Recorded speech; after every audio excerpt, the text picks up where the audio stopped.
Well,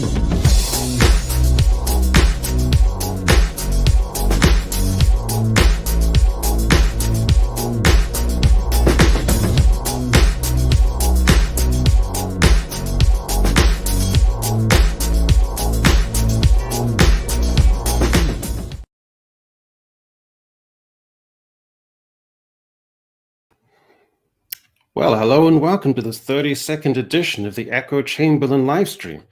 Now, they all out here saying we'd never make it to 32, but why are they trying to front? You clowning on my stream, then you're about to get bounced. Do you feel me?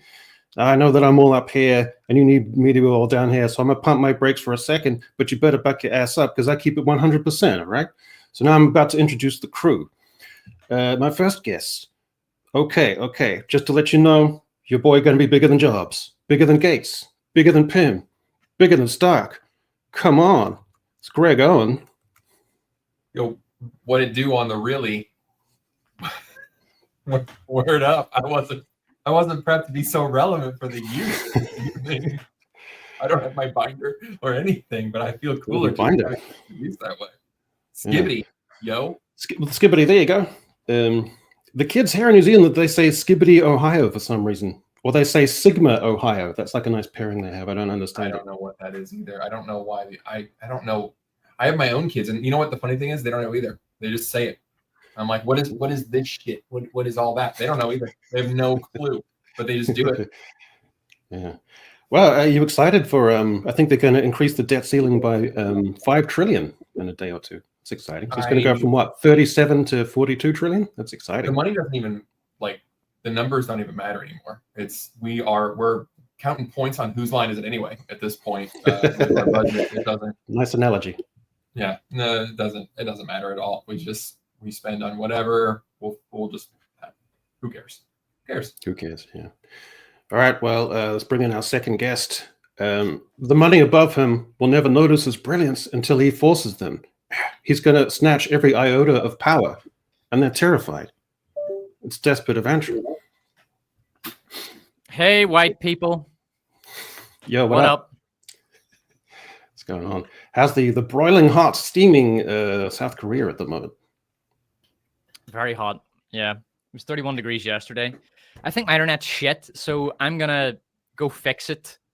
So I'm gonna have to leave for a minute. All right. But yes, it's great to be here, and thanks everyone for listening. All right, brilliant. Okie doke. Bring on our next guest. Well, who the hell else would it be, Bish? It's Movie Cynic. Of course it's me. Bish. How we doing? Oh, not bad. How are you guys? What's it like luxuriating and hitting 200,000 subs? It's the same as hitting like 100,000. So I don't know. Law of diminishing returns, I guess. God, he's so chill about it. I know. He's worse than Reaper. Little Platoon is way worse than me. Little Platoon's really chill. He doesn't even care about his plaque. He doesn't know where it is. He got to 200,000, right? Yeah. Didn't he? Yeah. I mean, I was more excited about that than he was. You know, I was watching. I was almost exactly. It was the online equivalent of edging because it was just like within 500 for about a week or two. It just stayed there. Yeah, for a while. Exciting.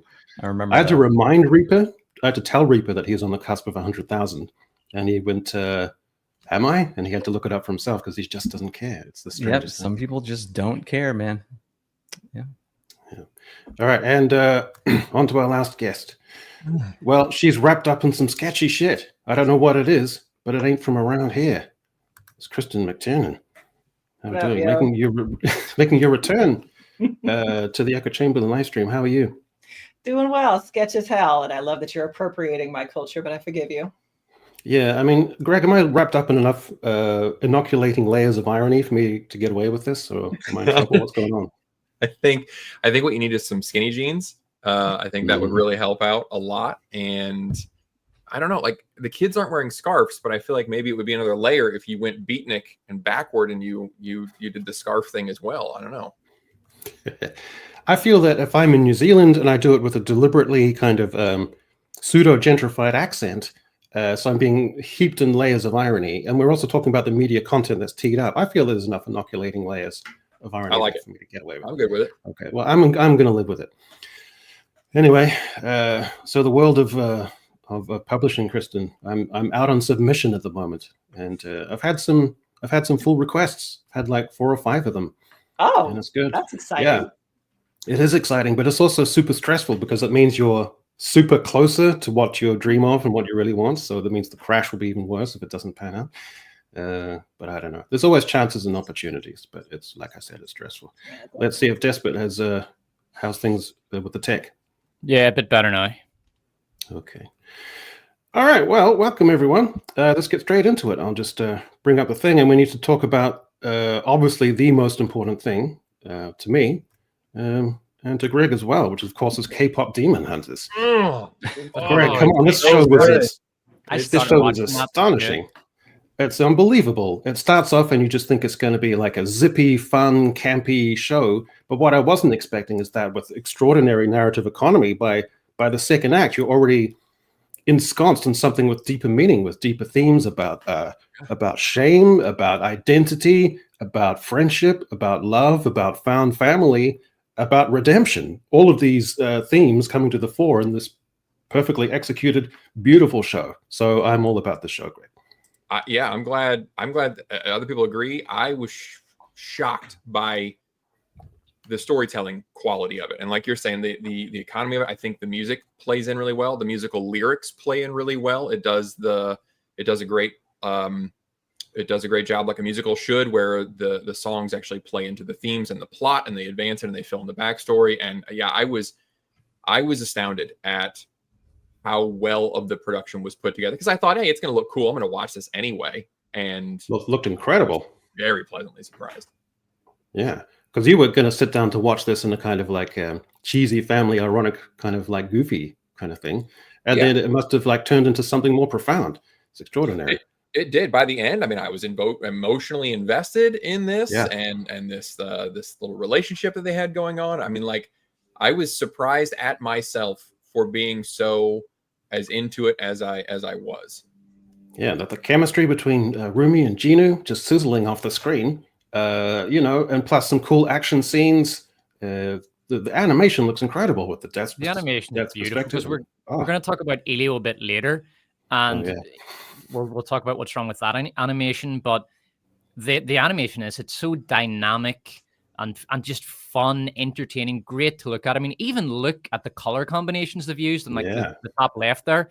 That is beautiful animation, excellent art design. Yeah. If you look at the K-pop boy group, again, beautiful color combinations. Yeah, it's superb animation. It looks simple, but it's actually very, very clever. There's a lot going on there. They make it look easy. Just really funny, just consistently funny. With all the shit that's going on in this thing. It's beautiful. So I started looking things up about it, and I was very shocked. And Despot I don't know how in tune to the K-pop scene he is, just because he's local, but I was shocked at people adding details that there's a lot of commentary on K-pop culture and like K-pop idol culture and that whole music scene and everything. And there's a lot of depth to it apparently that even I didn't catch, but you don't have to know it for the movie to still work and be great. And then for those that do, it's just an added layer of depth. The names of these boys apparently are a commentary on the various parasocial relationships about K-pop stars and stuff. Like it is a layered ass movie. Yeah, I'm not into K-pop at all. I've got nothing against it. There's definitely some banging tunes out there. It's not like my relationship with rap, where I really just don't like it at all. But what about Bob Vylan? Bob Vylan's apart from him, he's a genius. But just not that interested. But maybe there's some messaging and themes examining. For example, there's a lot of suicide, unfortunately, goes on with K-pop stars, especially kind of wash-ups. Really? K-pop stars like you'll hear about some guy who offed himself when he was, say, 38 and he was 10 years past his prime. Then there was a scandal recently in which a guy, I can't remember if it was an actor or a K-pop star, but he got some celebrity pregnant and she killed herself or something like that, or he's accused of getting her pregnant. All sorts of scandal in K-pop. There's also that interesting thing where isn't like a military service compulsory for young people there? So they often, the boy bands, they get taken out at random times to fulfill their service. I think it happened with one. They have to go into the military before the age of 30 to do 18 months to 2 years, depending on what branch of the military they go into. And they can choose, though. I mean, if they want to go in at the age of 29, when their career is pretty much done anyway, like, because if you're in a K-pop band by that age, it's a cruel business. Like, it's for the very, very young and very, very talented. You know, there is no room. If you're 30 in the K-pop business, like, you're considered old. So it's all right to go into the 29-year-old in the military, because by that time you're done anyway. Unless you're a megastar, in which case your audience will still be there when you come back. Yeah. It's funny though, because I would never listen to K-pop. It'd be like the least genre. But through the filter of this film, where they came up with these brilliant, super tropey songs, I found myself actually really kind of enjoying it. So it's kind of cool. Yeah. Over on Woman Twitter, they were talking about how it's unrealistic because they have scenes of the girls eating, and apparently that is against K-pop culture. So, by the way, Christine, do you find the sort of K-pop men, like, I'm sure you've seen images of them, that the Eastern Weibo types, at all attractive? repulsive to my very core. No, really? What about the abs? Nope. I've seen if I'm walking with my family to a park, I'll see long lines of girls lining up to get autographs and to go into this, like, I don't know what it is. It's like a K-pop booth where they go and they get photos with some sort of like 3D green screen background of K-pop bands. But there's always a long line of 100% teenage girls, and it's some obscure K-pop boy band that they want to go and interact with or something. But they love these guys. Like, they're in love with these very dweeby looking skinny K-pop boy types. Not for teenagers. It's not even androgynous. It's my age. It's kind of epicene. Yeah, go ahead, Kristen. In my day, it was Jonathan Taylor Thomas and Jonathan Brandis, the very feminine, soft-jawed, sweet-looking boys. So for teenage girls, that's age appropriate. I get alarmed when there's 25, 30-year-old women who are going nuts over the K-pop boys. Something's amiss there. Something in there. But Jinu's narrative arc was great. You know, keeps revealing these new layers and stuff to keep, and you're speculating. You're not quite sure, and the comedic Blue Tiger. Come on with the thing there that he keeps pouring out and can't quite put back together on the thing. It was hilarious. Great stuff. Yeah. Well, the balance of it was really great, because it wasn't too much of that. It wasn't too much of the music. It wasn't too much of this romance thing. It wasn't too much of the sight gags and the food eating and all. Like, it was, they knew when to cut it. And I feel like everybody at Marvel needs to watch this and go, okay, take notes. Only tell the joke for 5 seconds and then let it go. Mm-hmm. I mean, yeah, so just a beautiful thing, and everyone should go check it out. Now, I wanted to go to the dialogue leaderboard, because we have this thing here, I'm going to be a dad, which is everyone's favorite, but we need to know where exactly it stands. So what I've done is I've put together the dialogue leaderboard, and we need to know what's it going to push out and where is it going to rank. So I put in the top rankings, something a male presenting Time Lord would never understand. It's going to be number 1 as an all-time classic. Get Away From Her, You Bitch, from Alien Romulus at number 2. Your Path is Made of Seawater. Take Care to Keep Your Feet Beneath You. It's a Long Way to the Bottom, from Rings of Power, comes in at 3rd place. Do You Know Why a Ship Floats and a Stone Cannot? Takes 4th place. But You're Not All Boys, from Peter Pan and Wendy, takes the 5th. Was it the 5th? I'm an expert at controlling anger because I do it infinitely more than you, takes the secure in the 6th spot. Sometimes even the right reasons have the wrong consequences. That's from Ahsoka. Filled up the condom jar if you need a re-up. That's from Robin Hood.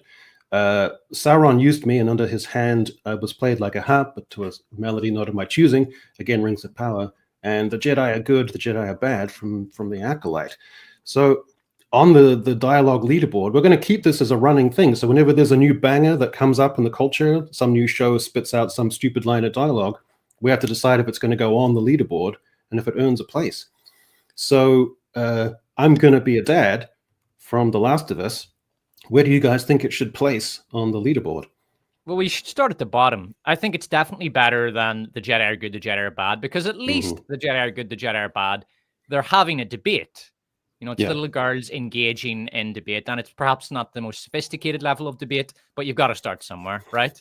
So I think it's better than that.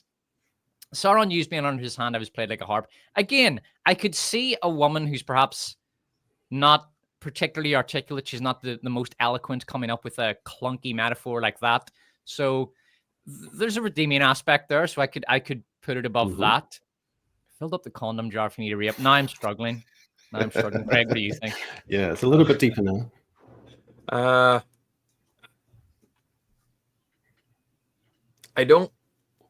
Because she's trying to say it jokingly, I think it's got to go below I'm an expert at controlling anger, because that was meant to be very serious. And that was like an actual no, that was atrocious right there. It's been a long time. You've blocked it out, but that was laugh out loud. Yeah. Funny. Because this one has an intense socio-cultural dimension to it of hyper flakiness and also ridiculous presumption about laying claim to someone else's biological child as your own, and then the director having a little featurette where he says, and we wanted Ali to just say this with so much like passion and freedom, and it just comes out in a hyper flaky way as well. So there is that backdrop to it. I think this does go above filled up the condom jar if you need a re-up, because that was just, cringe, whereas this has an extra dimension to it. It probably goes above the Ahsoka one, which is kind of innocuous because it's stupid rhetorically and linguistically, and it's like a pseudo profundity. So I guess it gets above there as well. So Greg's probably right. It does hover somewhere near I'm an expert at controlling anger. Yeah, I agree with that. It's the fact that it's not too serious. Like, but you're not all boys is a serious slap in the face to the audience. Like, how dare the Lost Boys be so sexist? Like, that's very, it's very sanctimonious sort of woke schooled Karen. It's just awful. It's not that bad, but Greg's right. It's probably somewhere below or above him, an expert at controlling my anger. I think just below myself. I think it's around where Sauron used me. Really, you're going all the way down there, but this is a banger. This is an all-time I know, classic. but there are a lot of bangers on here. Some of these are That's very memorable lines, So, and the dad line is also memorable, so it belongs on here, but it can't replace a lot of these. Is what I'm feeling. It also has the disordered family dynamics of filling up the condom jar to your daughter. All right. So we're definitely saying goodbye to the Jedi are good, the Jedi are bad. And we're placing this under I'm an expert at controlling anger. Is that where everyone is happy? Yeah, looks good to me.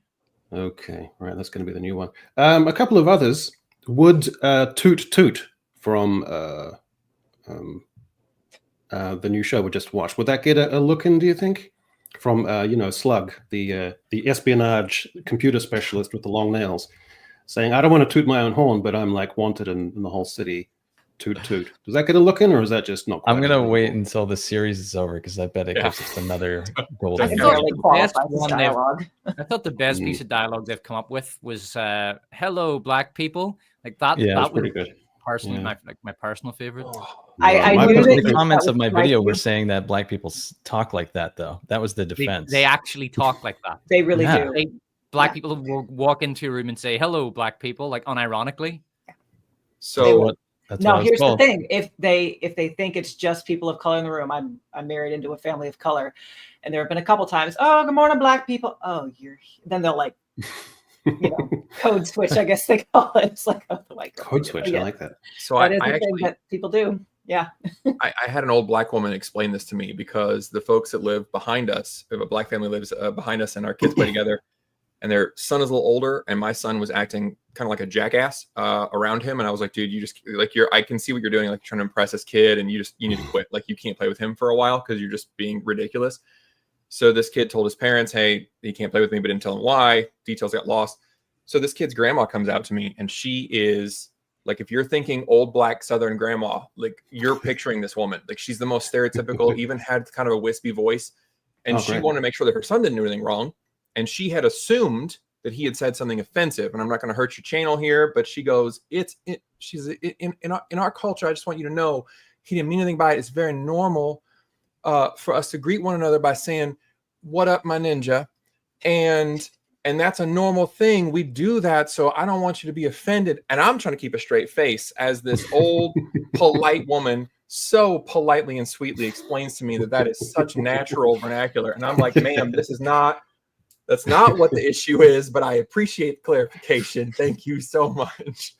That's a strange conversation over the fence with a lovely, adorable little old biddy. I wanted to be anywhere else. Echo, what was that line you were complaining about in your video? It was this. Oh, I think about it all the time. Yeah, I repeat it to myself like a mantra now. Yeah, I repeat it to myself like it's the guy who's ostensibly kind of like the love interest, and he keeps cropping up as kind of like the moral core for the show. And he gives her the mixtape, and he says,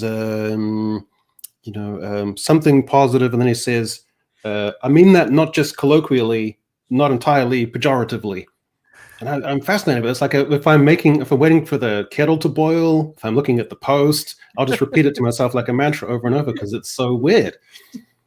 It's a strange thing to say.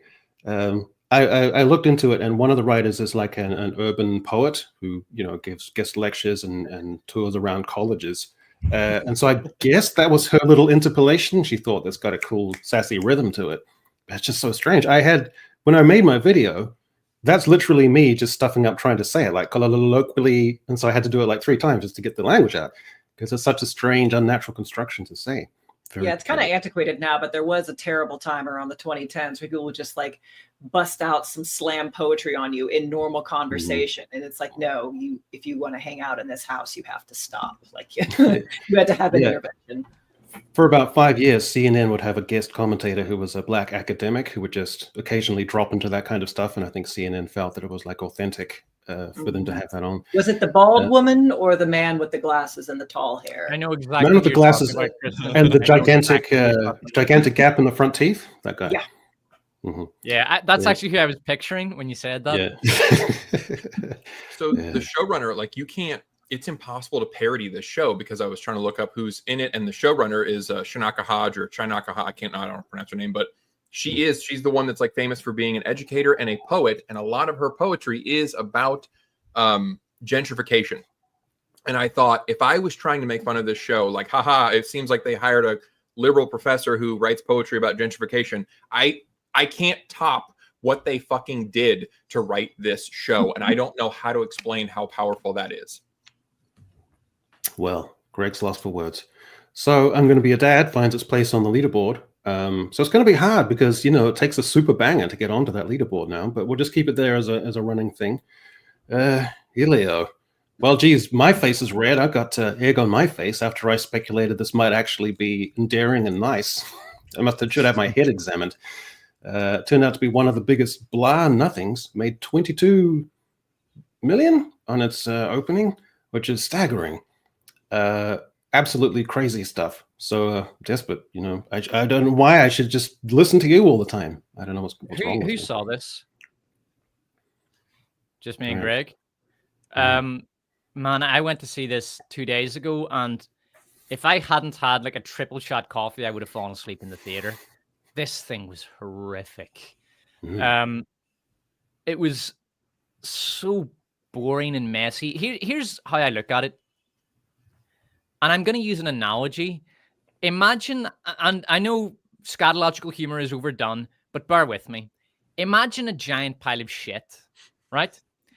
Okay. Describing what is wrong with this movie is like walking around a giant pile of shit and pointing out to different parts and say, oh, do you see that malformation there? Like, it looks kind of wrong. Or, man, can you smell that? It smells bad, but it smells really bad on this patch. Like, lean in and smell that patch. That's what it's like trying to critique this movie. Everything is wrong with this. Literally everything. The animation is so bad. It looks unappealing. The animation.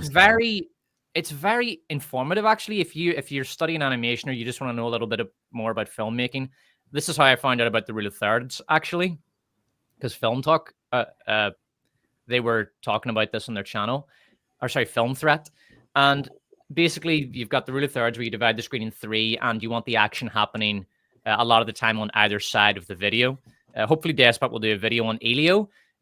I will do it at the end of the year because it's going to be in my worst movies of the year, so it'll get in there. But basically, the action the central action in this movie is always happening in the central third of the screen.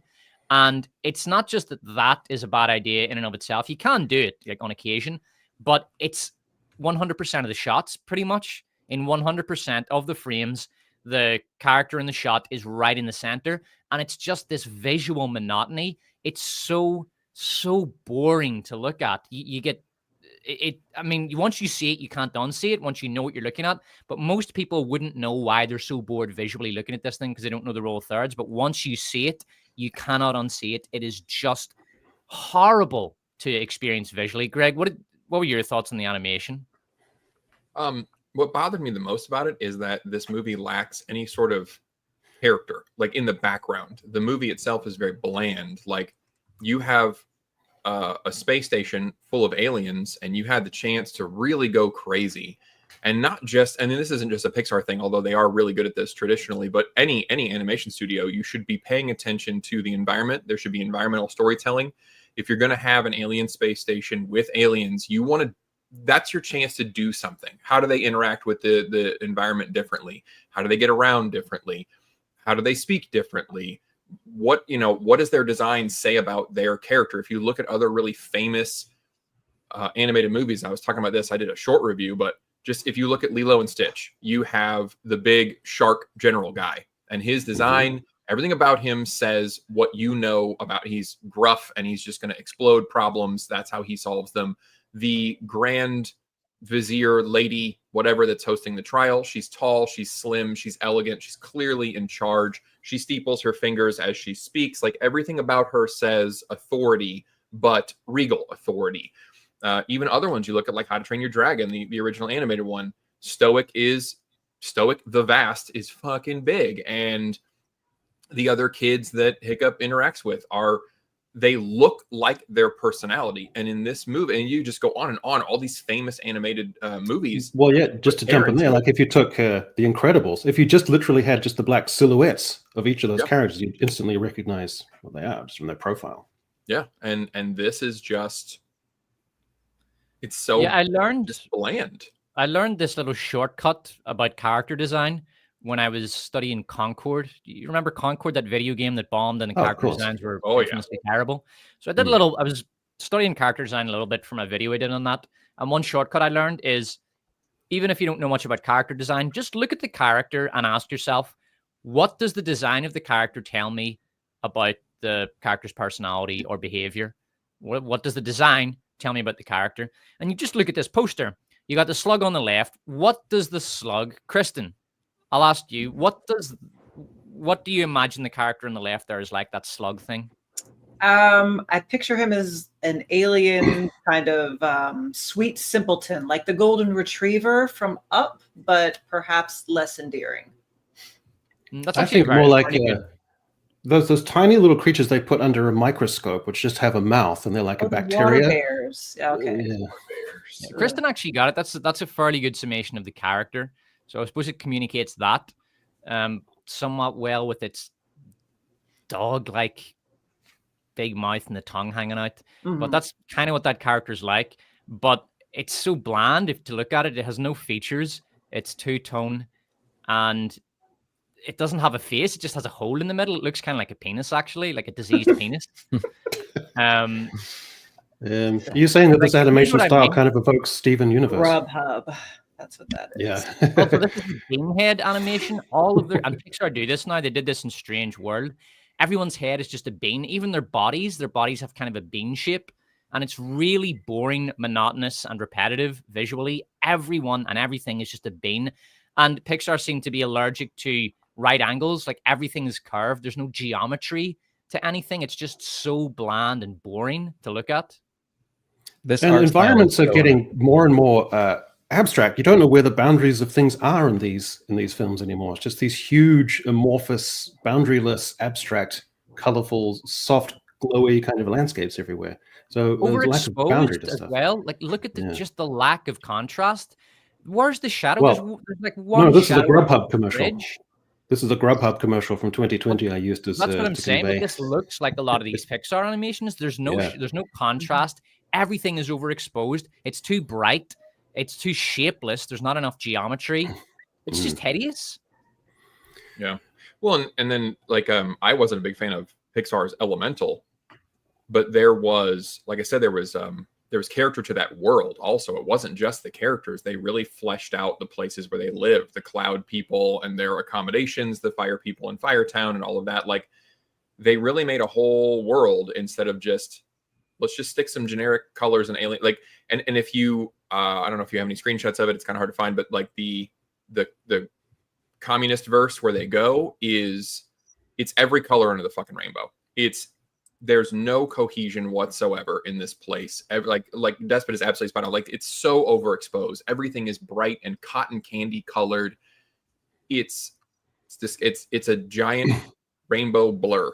And that's the thing, though. The animation in that movie is so bad that it's actually taking attention away from all the other problems. Like Ilio was a pretty bad character, and Ilio's personality, I figured out he's an adorable princess, but he's male. That's his character. Here's the thing. So revelations are starting to come out because they did a test screening, and they showed it to the audience, and then they asked them to raise their hand if you would pay to see this, and apparently not a single person in the test audience raised their hand, and so they went into super chronic panic mode. And it also turns out that the creator, showrunner, main developer guy, being gay, wanted this thing to be super gay coded, and so there's scenes where he's on the beach and he's into trashin', which means finding clothes or random trinkets and stuff on the beach, which he can then turn into trash fashion, which is trashin'.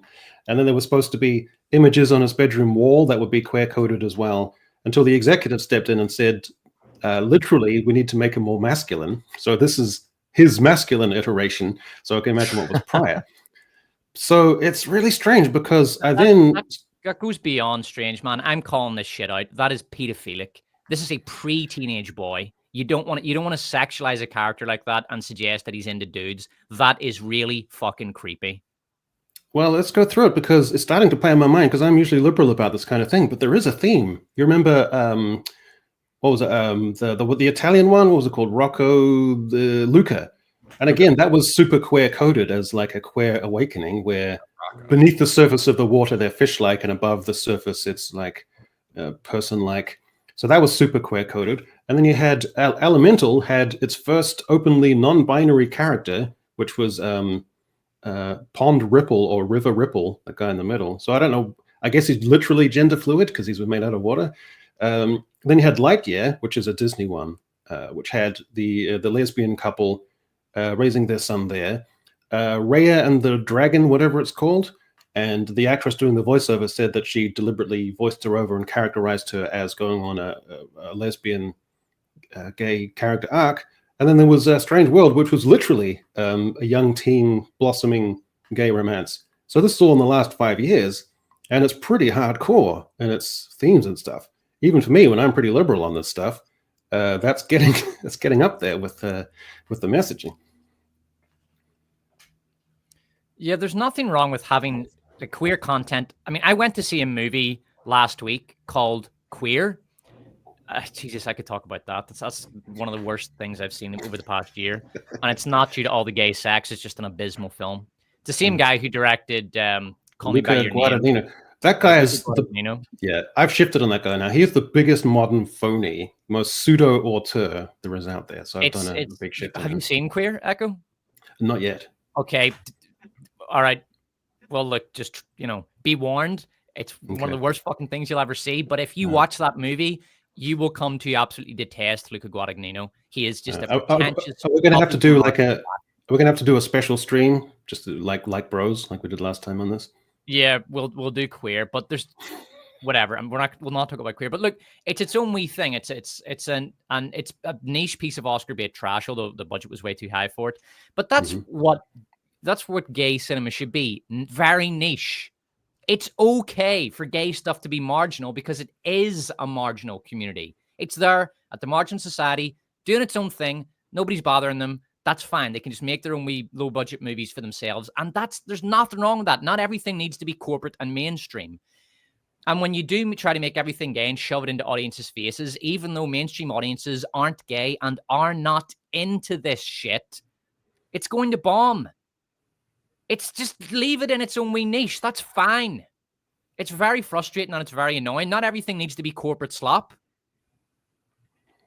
Yeah. So corporate slop, virtue signaling. So I don't know. Yeah, it's just just taper off a little bit is all I'm saying. But I don't know. Anyway, we need to go on this. This is your contribution, Greg. So this is fantastic. So you sent me a whole bunch of slides. You sent me a whole bunch of stuff, which I turned into slides. And we have to decide. So you tee it up, Greg. So give us the gist of this. Well, I don't know a lot about music like Echo, and I didn't follow the indie book scene like Despot, and I wanted to join in on the guessing game, the real or fake guessing game, but I don't have a lot of real good skills. So last time drag queens came up, and I volunteered to find some real drag queens and get elbow deep in the weird world of drag queens, and then I made up my own names. So we're going to look at some drag queen names and a little tagline to describe their show style. Some of them are real, some of them are fake, and you guys got to tell which ones are which. Okay. I like being on the other side of this because I know all the tricks, I know the psychology behind all this. I'm going to try and use that.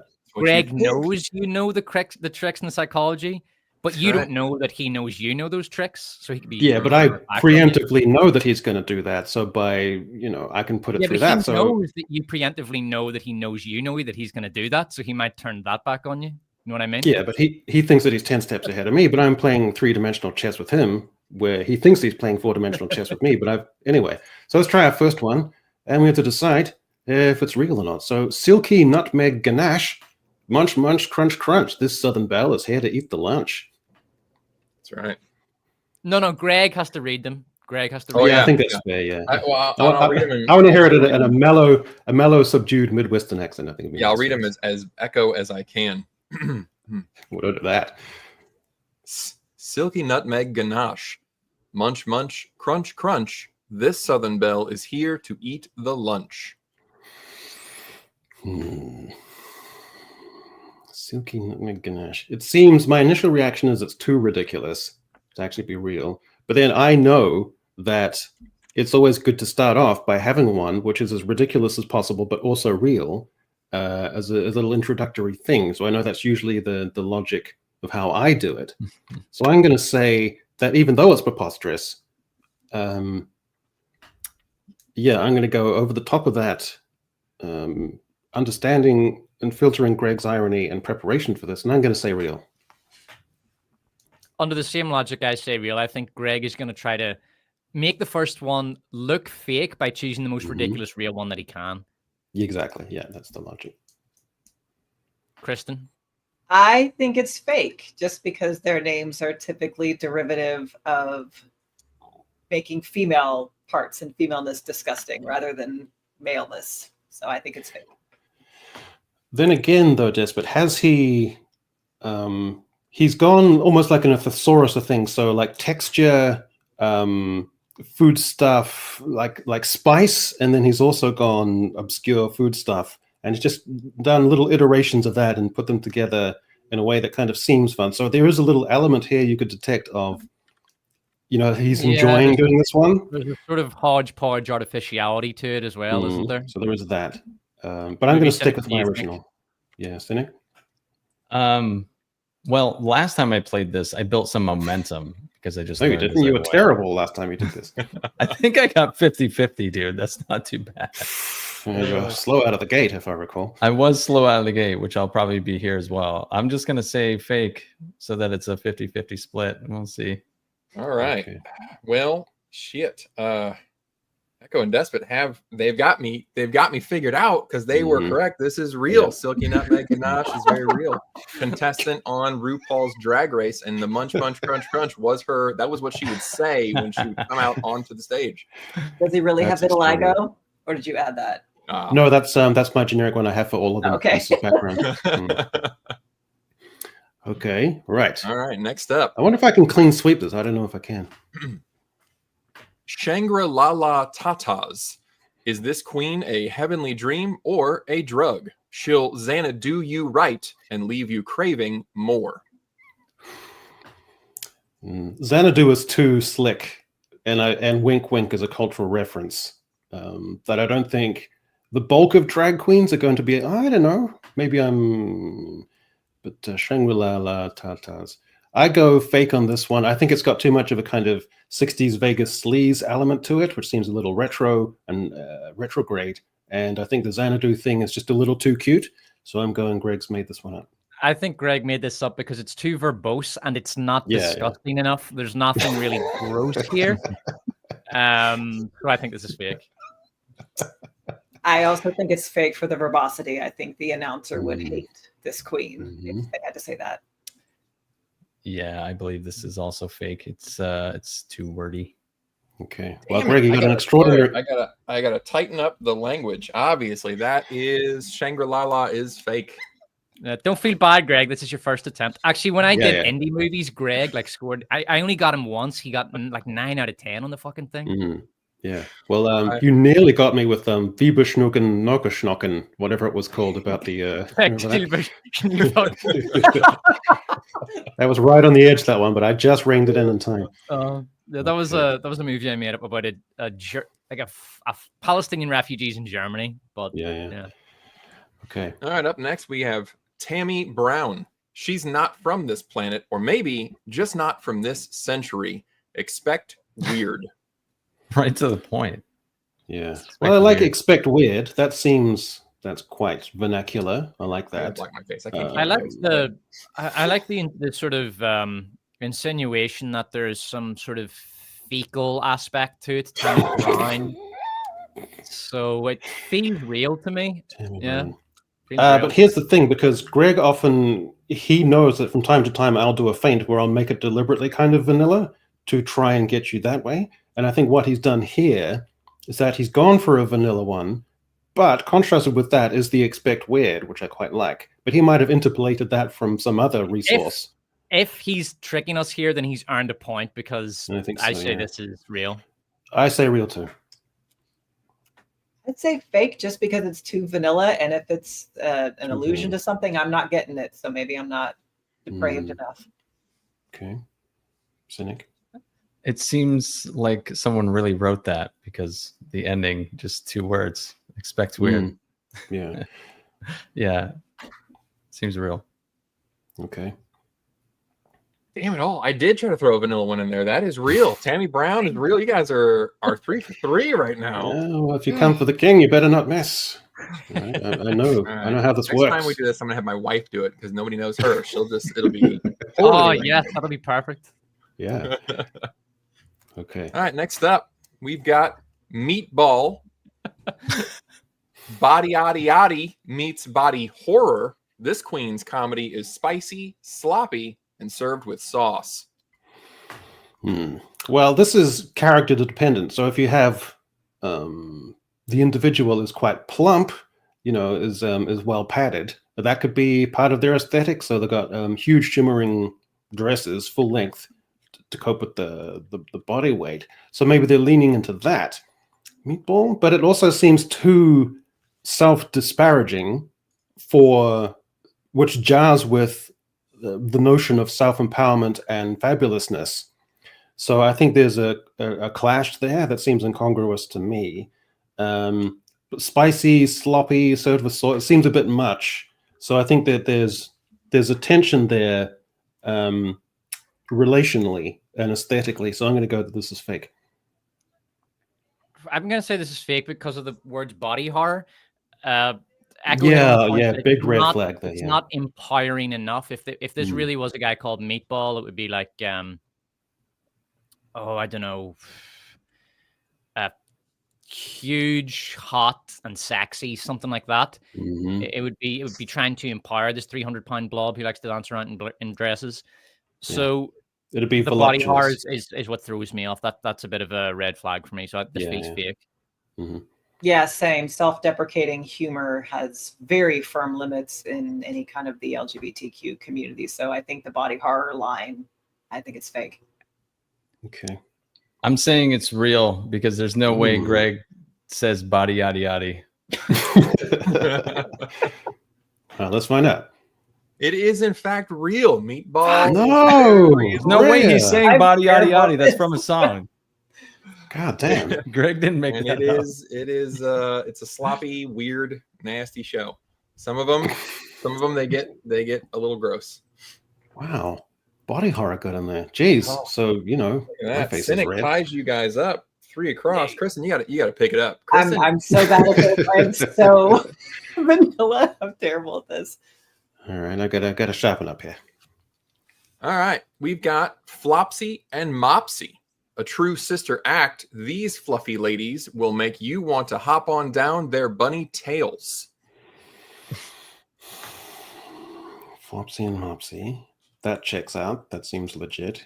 True sister act. Okay, fine. Fluffy ladies. Yeah, make you want to hop on down. I don't quite get the analogy here. Hop on down their bunny tails? But that's the thing. That's why I think this is real, because it's quite badly written. yeah. I'm not sure. Would Greg deliberately come up with a really clunky description to make it look real? Yeah, I think so. Make you want to hop on down their bunny. Yeah, I think this is real because it's clunky, it's awkward, it's kind of sloppy, it's low quality essentially. I think they were really happy with the name, so I'm leaning towards real. But I'm also worried that I seem to be losing my focus here. I've dropped a few points, but I'm going to go with real. I want to say real, but I've been wrong on every single one. So it's like maybe I should go with the opposite of what I think. Yeah, but that's what Despot did. Like, he got into a trap of doing that, and it just made things worse. So stick with your instinct. Okay, I'll just say real. Okay. Greg made this up Why are you so definitive about that? because Flopsy and Mopsy and the bunny tails thing, that's like a children's story. All right. Greg? What was Echo and Despot? What you guys? Were you real or fake? I say went real real. because I think it's too Yeah, badly both written to come from you. So I fucking did. You guys are all like, "This is shit writing," and I'm like, "Oh god."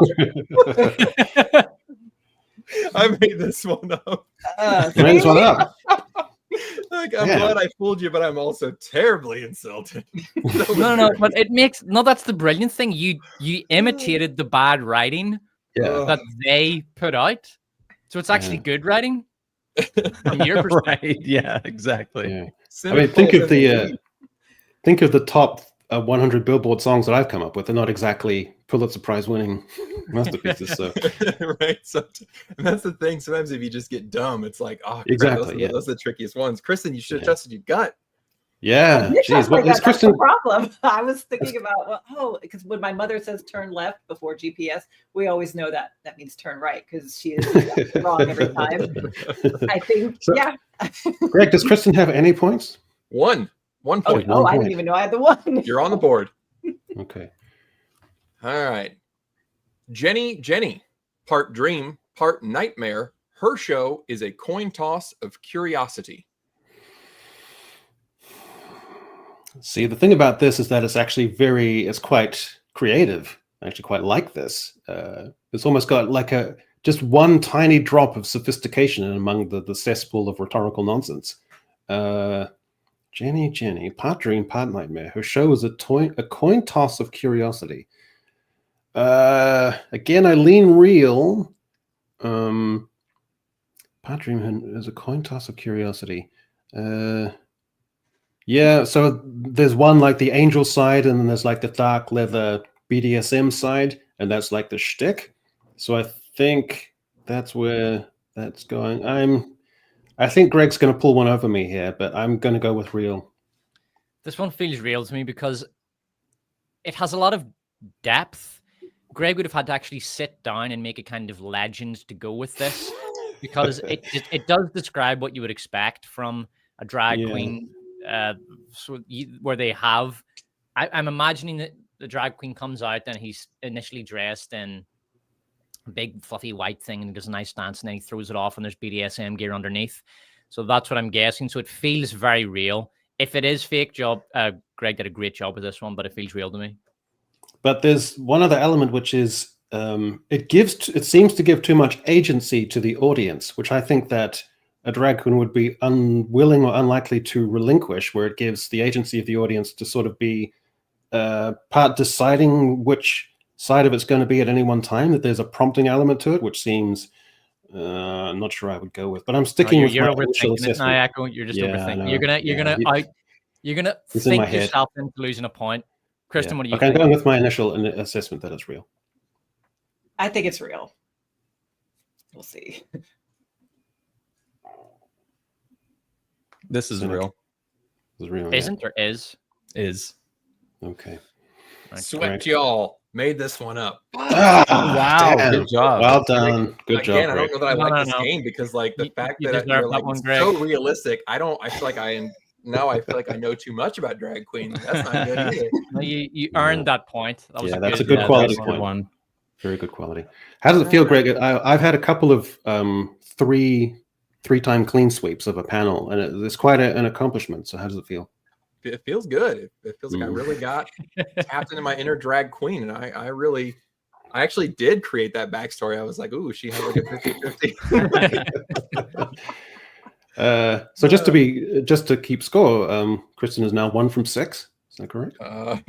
Yes. I think I'm 3 and 3. I started great, but I'm fucking. Yeah, you Where guys, am I? you started Greg? strong. You're both 3 and 3. Cynic is leading with 4. Damn. He doesn't overthink it. That's the thing. Yeah, he just jumps in. Yeah, he just. I think that's what you got to do. Simple. All right. Next up, we have penetration.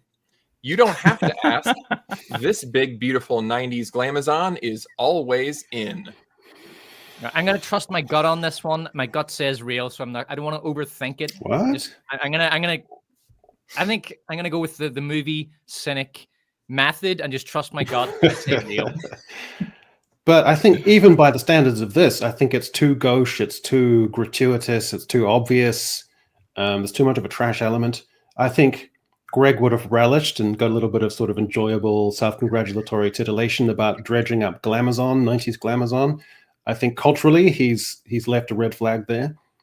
I think I'm going with this fake, and if this turns out to be real, I'll be astonished, and I'll have to bow down to Greg, who's got aura in his Sigma. So, Kristen? I think it's real because millennials are filthy and on the nose. So I'm going to lump her in. I also Greg, at some point, he will definitely have wanted to include like the filthiest real one he could. That's a good point. Yeah, this could be it here. I'm gonna have to say real as well. Okay, hold on. Just going to reassess here. So this is the last one. Does he want to go out with a bang? To try and get us. Yeah, I think because he started real. Yeah. And by that sort of psychological habit of making these, he'll also want to finish real just because he wants to start on a bang, he wants to finish on a bang.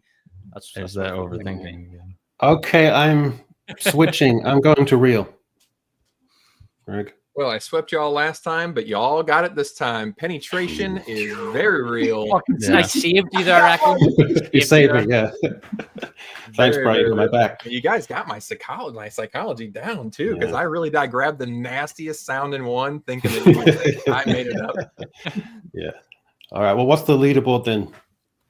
Cynic has got you guys 5 points. You two are right behind him with 4. Kristen got the extra one there, 2 points at the end. 2 points. All right, not bad. Jeez. Well done, Greg, and well done for me for finding the. That's just an image from Canva, by the way, that I found. So it's like a bald black person with vitiligo, if that's how you pronounce it. So anyway, okie doke. There's one. Shit, there's one more. Jesus. Oh, I can still tie with movie Cynic if I get this right. So go, Greg. That's right. I forgot there was one more. Gracie Lou Freebush. The animals in her act might not bite, but that doesn't mean she won't. Oh shit! Because now, if we thought the last one, we're going to shove out all that psychology that we just did, and it's going to go with my instinct. So, Gracie Lou Freebush. Fuck. This one's a coin toss. I'm trying to look for red flags, indicators. The animals in her act might not bite, but that doesn't mean she won't. There's Cynic, can you go first? I want Cynic to go first. All right. Yeah, all right. Cynic, go first. You're gonna ride his coat. Yeah, exactly. This one actually is the second to last. There's one more after this. Oh shit. Okay. Cynic. I think it's real. I think it's real. Kristen. I say fake because they'd be worried about getting sued by the producers of Miss Congeniality. I'm actually gonna say this is real because it's so fucking bland and boring. And if Greg did make it up, I think he would want to make up something a bit more interesting than this. Echo. I think the pun, the jokey element is just too lame and cringe and obvious, even by the standards of low quality Z grade cabaret entertainment. So I'm going to go fake. And Echo, you said fake? That's correct. This one is fake. Fuck! Damn. It is I thought you guys would all recognize it for miscongeniality and think I never saw it. that somebody took that, or Damn. maybe not. I thought I'd get in your heads with that one. All right, we got Okay, one so more to now, go. One more, and it's match point with me and Cynic. This is exciting. That's right. Hmm. Right. Okay. You guys are tied up. Now you may have to just choose opposite here. Crystal Method, a walking acid trip in clown couture. She's here to melt minds and serve psychedelic chaos. I'm saying it's too much. I'm saying it's too rich in detail and in signifiers. I'm saying the spelling is the sort of thing that I would do, to deliberately misspell as a kind of stylish, hip kind of name element. I think it's too clever. There's too much alliteration in there. You got clown couture, you've got melt minds. It's too clever by half, which means I'm saying this is definitively fake, and I'm going to ride this to the win against Cynic. This sounds fake to me, just from having listened to a lot of Greg's videos. Like, she's here to melt minds and serve psychedelic chaos. Yeah, exactly. Yeah, it sounds very Greg. Mhm. I'd be really surprised if this was real. So this seems fake to me. Also seems fake to me. I don't feel like this would be. By the way, I love how rock Greg is he's hiding his video and like the way a poker player wears sunshades and does this. Yeah. And hides when they're playing poker. He has a poker face. I can't keep my face quiet. That's like there's no chance. Okay. This is real. Shit. Okay, so you're going real. I'm going fake. Okay, Greg. Crystal Method is real. She is a clown. She is an actual clown, and does this psychedelic trippy show. So I think that's Cynic with 6 points. Mm-hmm. Echo with 5. I don't even remember what anybody said there. Yeah, I'm I 5. got myself confused. Damn. Desperate at 4. I lost. Yeah. That was my match point. I lost 4-5. Very Oh disappointing. boy. Well, thanks for that. It's just hard to tell. You just never can tell. Yeah. Look at Greg is just being smug now. He's just glorying in his victory. We could do this again because there are a lot of really crazy ass drag queen names. All right. Well, the Paradise is going to become a recurring featurette. So hold on to your fans. I'll have to cycle through you guys again. I gotta clean my system. All right. Well, thank you, Greg. Because now we're going to talk about this toxic slop. It was not the greatest show ever made, I don't think. I made a little note that it's the only show which I think has plot armor, socio-cultural armor, and literal armor in the same show. That's pretty good going. Is this let's start off by saying, and just around the horn, is this the worst Marvel show? Yeah, absolutely. It's actually one of, like, if you look at it really, if you get past the haha, what a dumb, stupid cultural, like, 2019 moment, it's, as a show, the technicals of it's terrible. It is terrible, terrible writing, because so much of the show doesn't do anything. Her boyfriend, something, maybe love interest, Xavier, her mom, they serve zero purpose to the story whatsoever. They don't do anything. They don't reinforce or counter any themes whatsoever. They literally take up screen time for nothing. The same thing with like Eric Andre and the heist and all of that. Complete waste of time that not only does nothing, it actually undermines its own story, because Eric Andre is like a technical, I do wires and splicing or whatever. And they're like, we need you to replace him and bring your Iron Man suit and fly around and do nothing with wires whatsoever. And it's important that you replace him on the squad. So it really, like I said, all of the cultural stuff aside, this is a horribly written show that doesn't agree with itself from scene to scene. There is no setup. Like I'm sure you guys are too, that like, oh, it's a growth arc. It's only halfway. There's no setup. There's no foundation for anything whatsoever. If she grows, there is no foreshadowed direction in whatever character flaw she's going to grow or learn from or whatever. It's a dog shit written show. Well, if you want a growth arc, come on. That's a growth arc right there. That's Boom. Genu, who I would call this the redemption immolation. It's the type of character who they've done bad shit in their past, and we all know as an audience that they're beyond redemption. So their redemption arc becomes a kind of self-immolation redemption to then help the other characters get to the ultimate narrative arc and conclusion. That's what they had in this beautiful thing right here. But in this, you can have a character arc a character who's overlooked, who's marginalized, who was trampled down upon, and then they reroute that to becoming an anti-hero because they have some passion within them that needs to be realized. That's at least the bare bones of a workable narrative. But this is totally morally empty. She got a full paid scholarship to MIT, a Tony Stark scholarship. She squandered all the resources, time, and facilities, and got herself expelled because she was doing illicit activity and helping people cheat, which reduces the opportunities for actual legitimate people trying to do the right thing. And that's her thing. And then she ends up within 2 minutes of being approached by a rankly criminal gang, a degenerate crew, decides that she's going to forfeit her integrity and abandon her moral compass within those 2 minutes.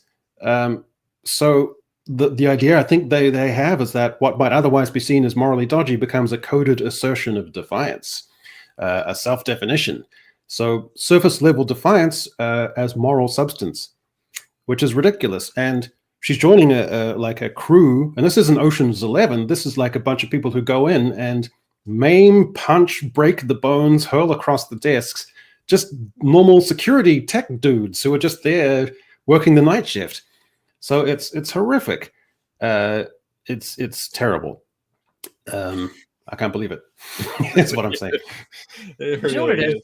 I don't mean to. It's always a good time to stick the boot into Thunderbolts, but Thunderbolts got a free pass on a lot of the morally toxic stuff that was in that movie. So, for example, everyone was talking about, oh, Yelena, her mental health arc is so inspiring. Oh my God, mental health. And I'm listening to this and I'm thinking, Yelena starts out as a murderer for hire. She goes into a science lab, murders a bunch of security guards, murders a scientist, and then blows them all up along with the cleaning lady.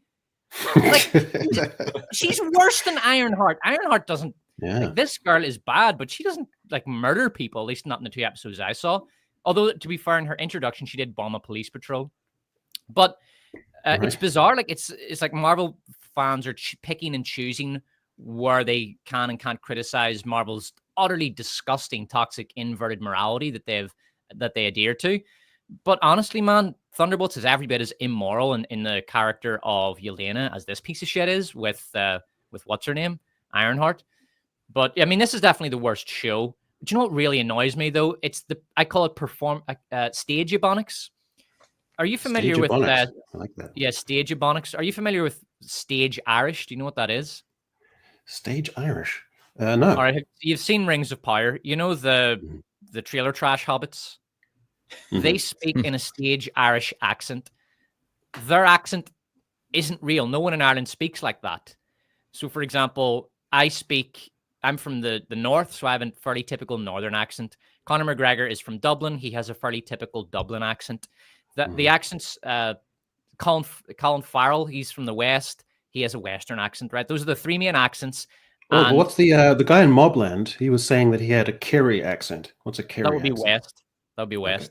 So the accent you hear in, say, Rings of Power, it's a kind of weird hodgepodge of west and east. It doesn't really sound like anyone. That's a stage Irish accent. The ebonics in this, they make my ears bleed. because I've seen a lot of shows that do a fairly accurate representation of what Ebonics sounds like. The Wire is probably the best show for it. The most naturalistic depiction of how blacks from the ghetto, the hood, call it what you want, how they speak. It's very natural. This show is pure stage Ebonics. This is Ebonics written by middle-class people who have never been to the hood. It's just and spoken by actresses who have very nice, clean Middle American accents. And it makes my fucking ears bleed. You see when Ironheart is talking with her AI girl and they're having their sort of stage Ebonics conversation, it is just torture to listen to.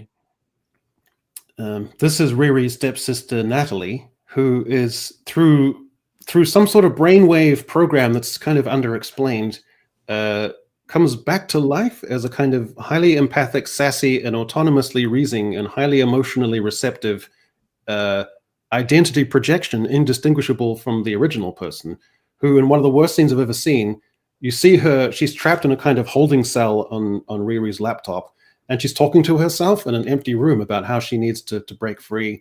And she's talking about it in this sassy kind of weird kind of way. I just felt so sorry for the show. It's horrific. Yeah, it was really weird. And the stage Ebonics point is to the point because, and that's the thing I cannot stand about it, because this was clearly written by white people, like California white people. And the thing about Steven Kugler is he's from Oakland, I think. And he actually does have that very authentic, like you can hear him pulling that accent back when he gives interviews. And the Oakland accent's kind of very interesting because it's ghetto-ish, but it's also very heavily infused with that Latino cholo culture as well. Oakland's a weird city. But the people that they hired, and I don't know where Dominique is from, the Ironheart, but it's not hard scrabble, her upbringing at all. I don't think so. And I'd be very shocked to learn if at least one of her parents was not an immigrant. Maybe Caribbean, maybe from West Africa. This is not a descendant of American slaves features. This is a more new arrival. So I think that she's probably from upper class, and she doesn't hit it. Her casting is a problem for me. Like I made a post about this crappily written show. The arc almost could work. It's like, look, we brought her on an arc and now she's a normal person with normal morality after being a scumbag, yay us. It could have worked if they had cast someone who we would be like, okay, well, we'll tolerate you as you go through your scumbag phase. I made the reference to Drumline with Nick Cannon many, many, many years ago, 2002, I think. And he was a little shit, but he was so charming and he was funny and we saw where he came from. And, we saw the mistakes he was making and you're being a scumbag, but it was okay because we knew where it was going. She's not charming enough to pull that off. She's just wooden and awful and unpleasant. And I hate the main Ironheart poster with her standing there, like staring down at you. I hate when they make women do that because they don't look tough. They don't look like they're a force to be reckoned with. They just look unpleasant. She looks like the DMV girl who's about to intentionally make your life terrible. It's like, I hate when they do that. And that's her problem. She's just not, she can't carry us through the unpleasantness to get to where she needs to be. Well, first of all, Kristen, where do you get them nails? Did they on fleek? And the second point is, wanted to, I'll go past there to this. So this is the comic book origins. And it's really strange because it's a little in the panels. Riri stands up as a little girl and says that she wants to be a scientist. And then she goes on a strange monologue saying that, I know that you would assume that I want to be just a nurse or a teacher. And it's very strange because it's a pointed moment that seeks to racialize presumed bias, but it's also a kind of projected superiority. Like the teacher says nothing stereotypical. Riri invents the prejudice and then triumphs over it. I wrote down, opposition is presumed and her identity is permanent rebuttal. So that's what's established in these comics. It's very strange to look at. I don't quite understand it. But yeah, what was your favorite slug moment, Greg? Was it the typing or was it the toot toot? The typing is fantastic. Typing is awesome. I love the typing. Slug is hitting 8 keys per finger at a time. It's just mushing. Yeah, it's like a 7-year-old who's with a PlayStation for the first time and is just mushing buttons crazily, hoping that something will work. Yeah. No, Love the character. what bugs me about the show is that, and I know a lot of people are like, well, she has to start somewhere and then she has to have an arc, right? And I get that. Like, you can't have, because if she was perfect at everything, we would be like, well, this doesn't make any sense. She has no challenges. The issue is that the arc is not going somewhere. Like people, I've seen a lot of comparisons to other heroes. Obviously, Tony Stark. People love to bring up Scott Lang, Ant-Man. People like to bring up what's the other one? Star-Lord, Peter Quill, right? The thing is, Riri right now is not a flawed hero because she's not attempting to do anything heroic in a flawed way. She's just a flawed person. Like, she's selfish and doing selfish things for selfish reasons. So what separates her apart from other types of heroes, and Kristen's right, like, first of all, she's so just petty and mean. You don't really want to see her improve. Like, the likability, the charisma, that is a part of the character. And that's a subjective metric, but you have to want to see the character go somewhere. So Paul Rudd is just super likable. And you're like, I want to see you. I want the best for you, Paul. And I want to know how you stay young. And this one, she's not attempting to do a heroic thing. So Kristen's right. Like, if she learns, oh my God, working with these criminals and trying to make money illegally was wrong, I should no longer do that. Yes, that is a growth arc, but that's not really the same growth arc that none of these other characters are doing that. They're attempting to do something greater. And oftentimes we don't see it. And I think that's a big thing too. Like, there is a scene in this show. I think it's the absolute worst. It's, in my opinion, it tops everything else she's done. It is the scene on the train when she nabs a Cubs flag off of a sleeping Cubs fan. Yeah, I remember that. I think that's so much worse than stealing or leaving the guy to die. It's the worst thing that she does, because what it says about this character is, I see, I want, I take.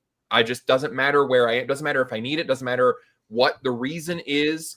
I wanted it. So I grab it. That's toddler behavior, literal toddler behavior. And I want it. So it's mine now. And this growth arc is just ascending to the baseline standard societal norm that all of us live by every day, where we don't lie, cheat, and steal on a regular basis. There is no greater cause. Not that she's said anyway. And after She-Hulk, I have no doubt that they'll try to do like a last minute, she really had a good motivation. Haha, we got you. We trolled you, chuds. You jumped the gun too fast. And so we wrote a show where the hero's motivation is not given to us until the 11th hour, which is amazing television writing. There's no foundation where you see where she's going to go. Like, it's obvious Tony Stark is a narcissist. And then within the first 15 minutes, he is knocked down several pegs, sees the error in his thinking, is told by Yinsen, you're a man who has everything, but you have nothing. He sees the truth of that. Yinsen sacrifices himself, says, don't waste your life. 30 minutes into the show, he's escaping and saying, I'm no longer going to make weapons anymore. In less than the time of one Ironheart episode, he's gone through this entire introduction and arc and is on the way to doing heroic shit. So I don't buy this, like, well, she has to start somewhere. Nah, it's not going to happen. IGN spoiled this already because they got all 6 episodes and they said that she is, and IGN like sucks Marvel's dick. So they gave it a 5 out of 10 and said that the ending, morally, she's set back to episode 1 again. So she actually doesn't learn anything. There's nothing to learn. And even IGN says this. So I'll be interested to see tonight if that actually happens. But it keeps flipping around. Like, they start off with, she says that, I want to do it because the suit could work for first responders and it could have positive societal outcomes. And then 5 minutes later, she says, I just want to do it because I can, or just because it's there. And then she switches again and says that she didn't really have any, she just wants to be recognized and this kind of thing. So whatever her foundational moral purpose is, it just keeps undermining itself and sort of collapsing. It's really brittle. So there's just nothing to grab onto. It's not at all superhero. Like, the suit is just an expression of her ego. That's a villain. That's a villain arc. A villain does that. So a villain will, like Green Goblin. Why is the suit green and evil looking? Because it's a physical manifestation of his ego, his desire for power. And that's what the suit is here. It's just, I want to be recognized. I want to create something iconic. I. Like, look at Spider-Man. why does Spider-Man starts out, in the Sam Raimi movie with that ridiculous wee geek costume that he brings into the wrestling ring, and he thinks it looks awesome, right? But he eventually fixes his suit, not to show off, not as an expression of his ego or because he wants to be recognized. In fact, the complete opposite. He wants to stay anonymous. He does it for utility, practicality, and to inspire people, to make them rally against the criminals that are destroying his city. He wants to be this symbol of resistance against crime. Same with Batman. Why is Batman's suit so scary looking? Because he wants it to be a symbol that terrifies criminals and that people will rally around. This is the total opposite of that. The complete polar opposite of that. I want to be recognized. I want you to see me. We even have that scene in the show, I see you. It's all about me. It's all about the ego, the self-actualization of the self. It's pure woke morality. Yeah. And she says at one point, I could build 1,000 other things and no one would care. No one would pay attention. That's so divorced from reality. But that's the thing. Why do you care so much about what people think? If you could go to, some poor village in I don't know, Venezuela and build a system of clean water filters for them, what the fuck do you care if anybody recognizes you for that? You've saved a lot of lives. You've done something that is really great with your life. But that's not her thinking. She must be recognized and she must be given all the acclaim. Maybe Cynic, you've seen all the. I remember you telling me you've seen all the Marvel shows. Is this the worst that you've seen? How the fuck does anyone watch all the Marvel shows? That's an achievement. I do it for for review purposes, but this is on its way. I won't give it that credit until I see the final 3 episodes tonight or in like an hour. But it's right up there with She-Hulk.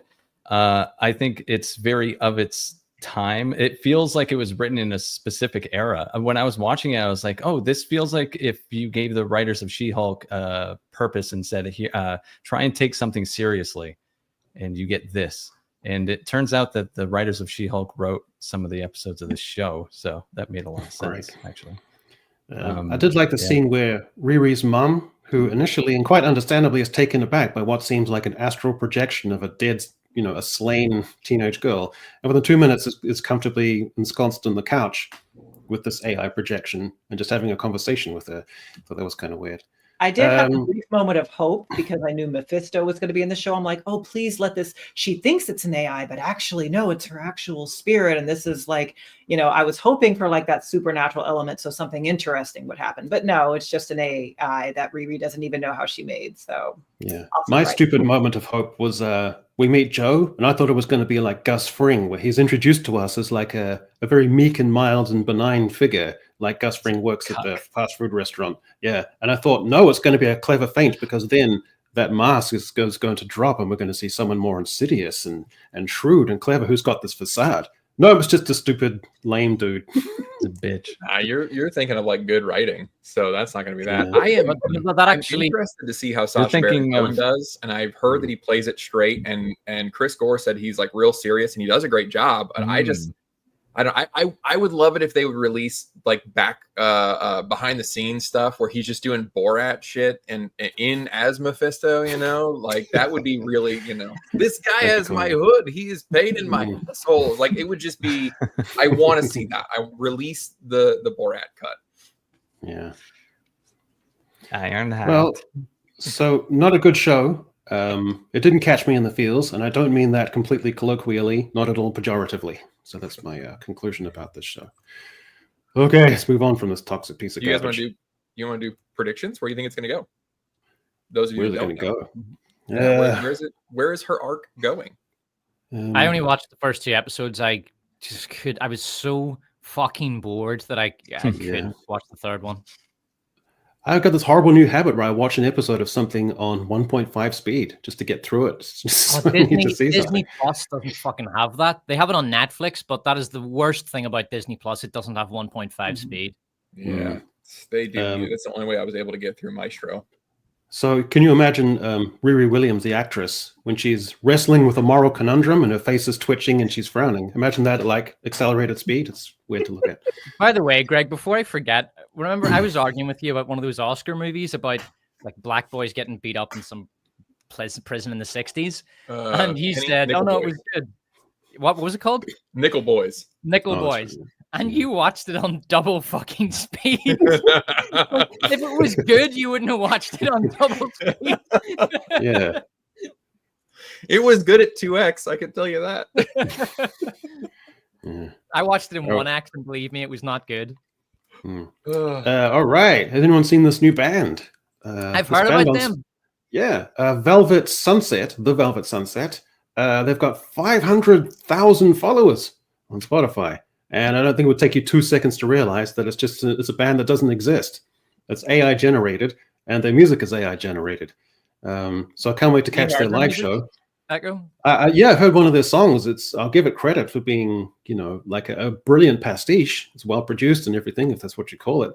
But it doesn't exist. It's just music generated from zeros and ones. And they got 500,000 followers. By the way, when Echo says brilliant pastiche, he doesn't mean the song is brilliant. The song is the most generic, dull rubbish you're ever likely to hear. But it's a very good imitation of sort of 70s country rock. Sounds like to Tommy me. Impala mixed in there kind of deal. Yeah. Yeah, But, it's they seem to be missing a bass player, and they've got some like lobster finger stuff going on there, and there's got like 5 tuner machine head things on one of the guitars.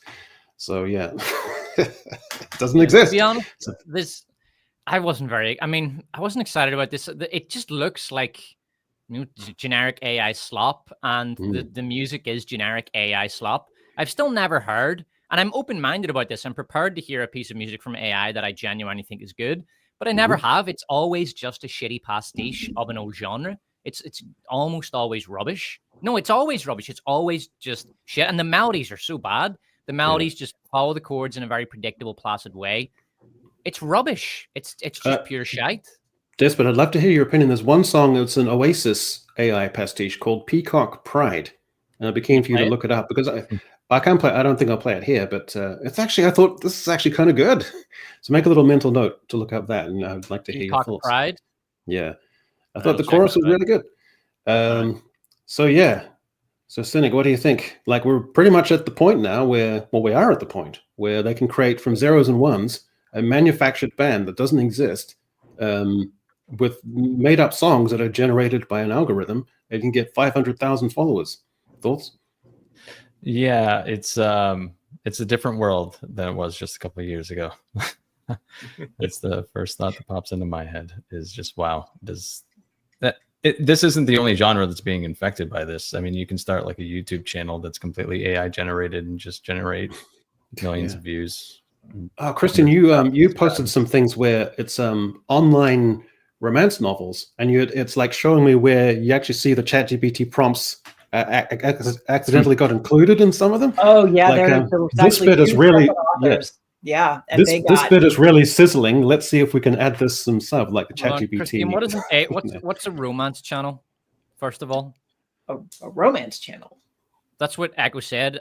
Online romance channel. A romance novel, I think he meant. Romance. He said channel. Right. I thought it was like a YouTube video. Yeah.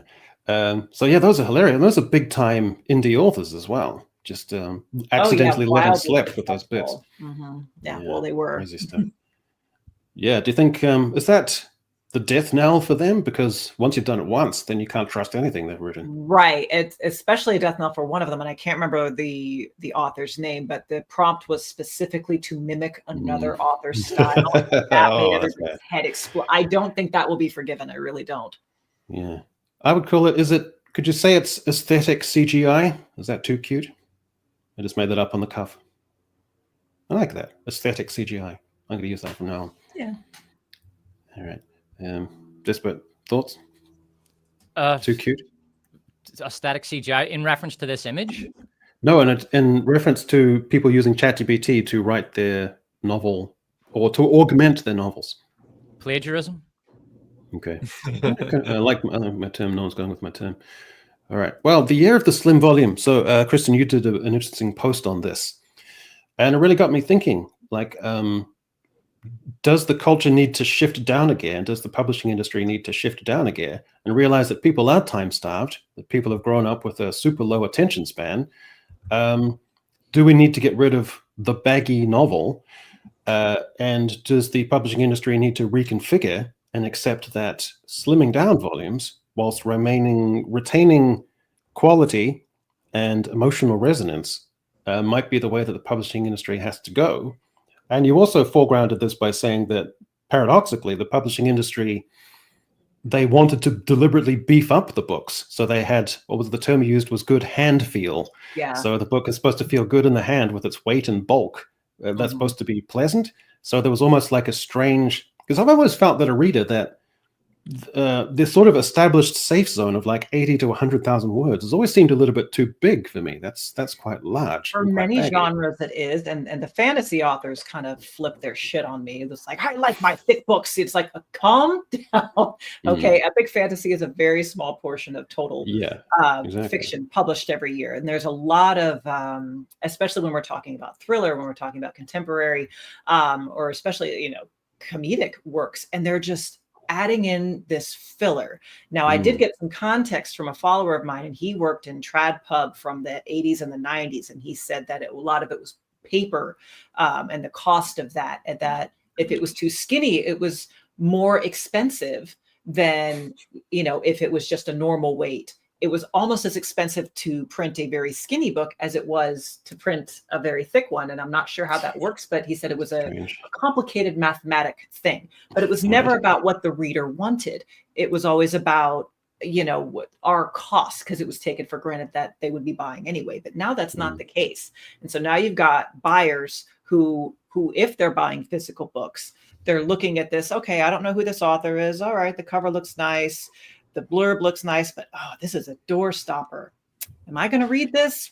I don't know. There's so much on Netflix, and they put it back. So they're going to read Stephen King no matter how big it is. But in terms of new authors, especially if we're talking about those non-epic fantasy books, it's a big ask for them to get this $45 hardback chonker that's going to take them 6 months to get through versus something a little slimmer. If the author's name is bigger and on top, and the title of the story is smaller at the bottom, then it can be larger in scale because people are going to invest in that because it's a recognized name. And if it's George R.R. Martin, bless him, then they want that. That's part of the appeal, is this long, dense, huge, sprawling narrative.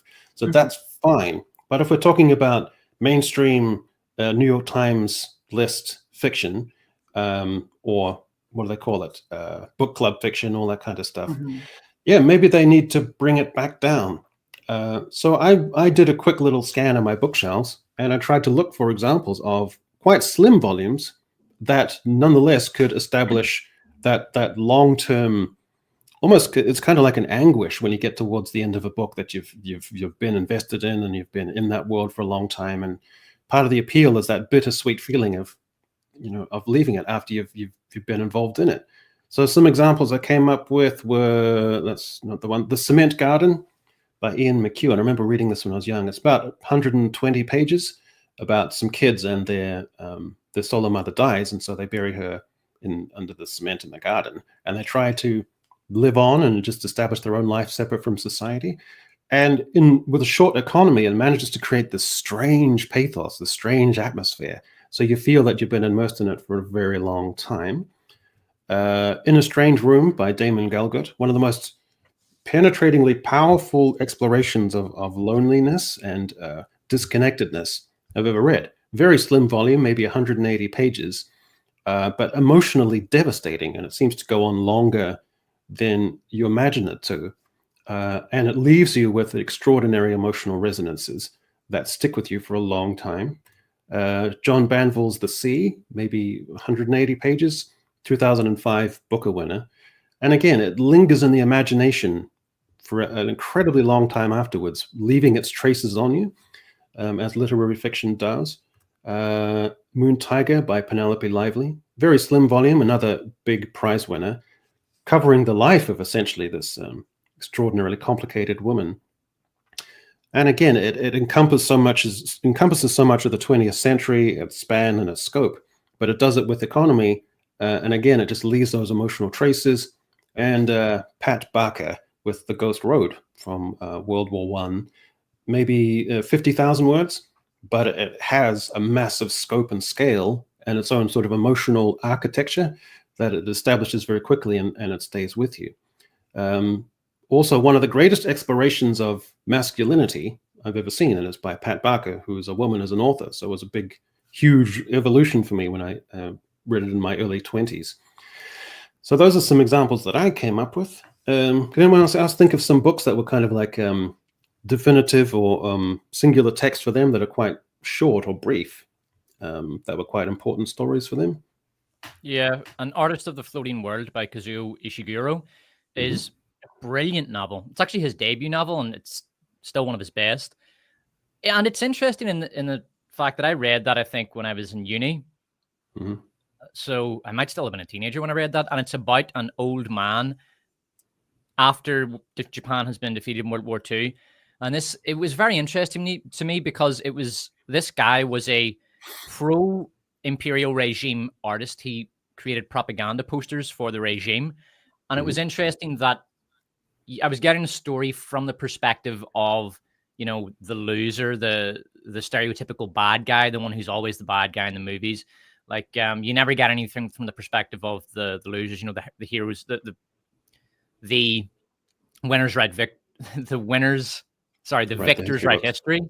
But so it was interesting from that perspective. But even more than that, I was amazed by how emotionally connected I was to the story of an old man, a man struggling with the early part of old age, because it's very rarely something we see in mass media or even in popular novels. That stage of life, like the last stage of life, your old age, is very rarely examined in popular media, whether it's literature or movies or TV. And so to have a book which does it so well and which deals with those emotional struggles as brilliantly as that book does, that was really something for me, because I'd never read anything like it.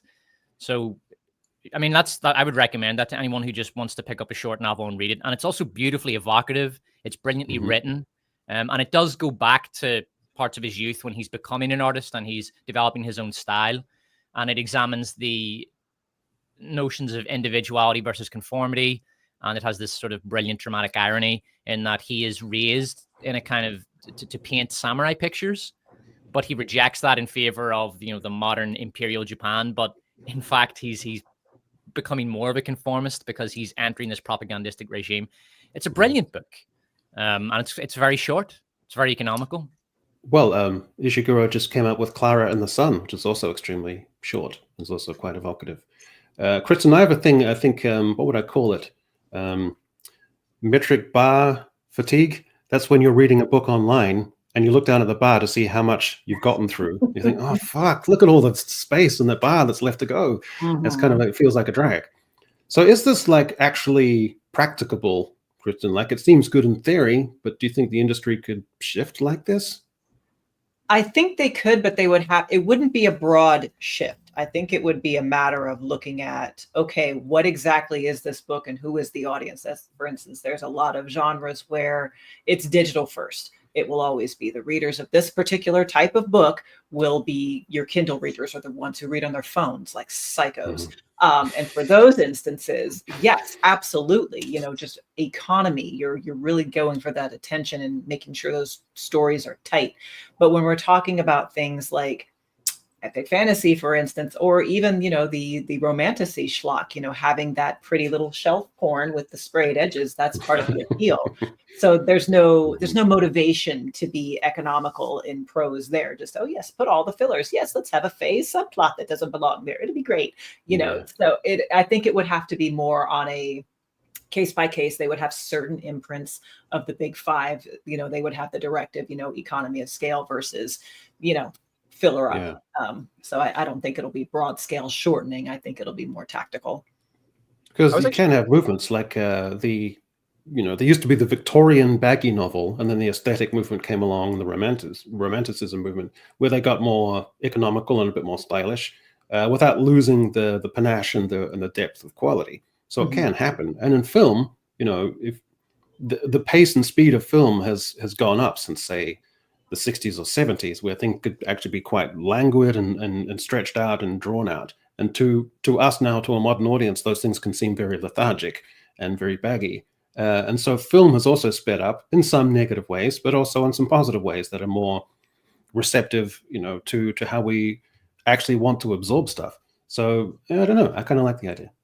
I think it's possible that even in certain, like I read a lot of fantasy. I read mostly fiction, and I like fantasy. And typically it's like epic type stuff. Like I just got done reading the first Sun Eater book. Really good, actually. I'm really glad somebody recommended that. The Malazan series is huge. But even like Brandon Sanderson's most recent Stormlight book, the big complaint was that it was too long, which I never thought Sanderson fans would ever say.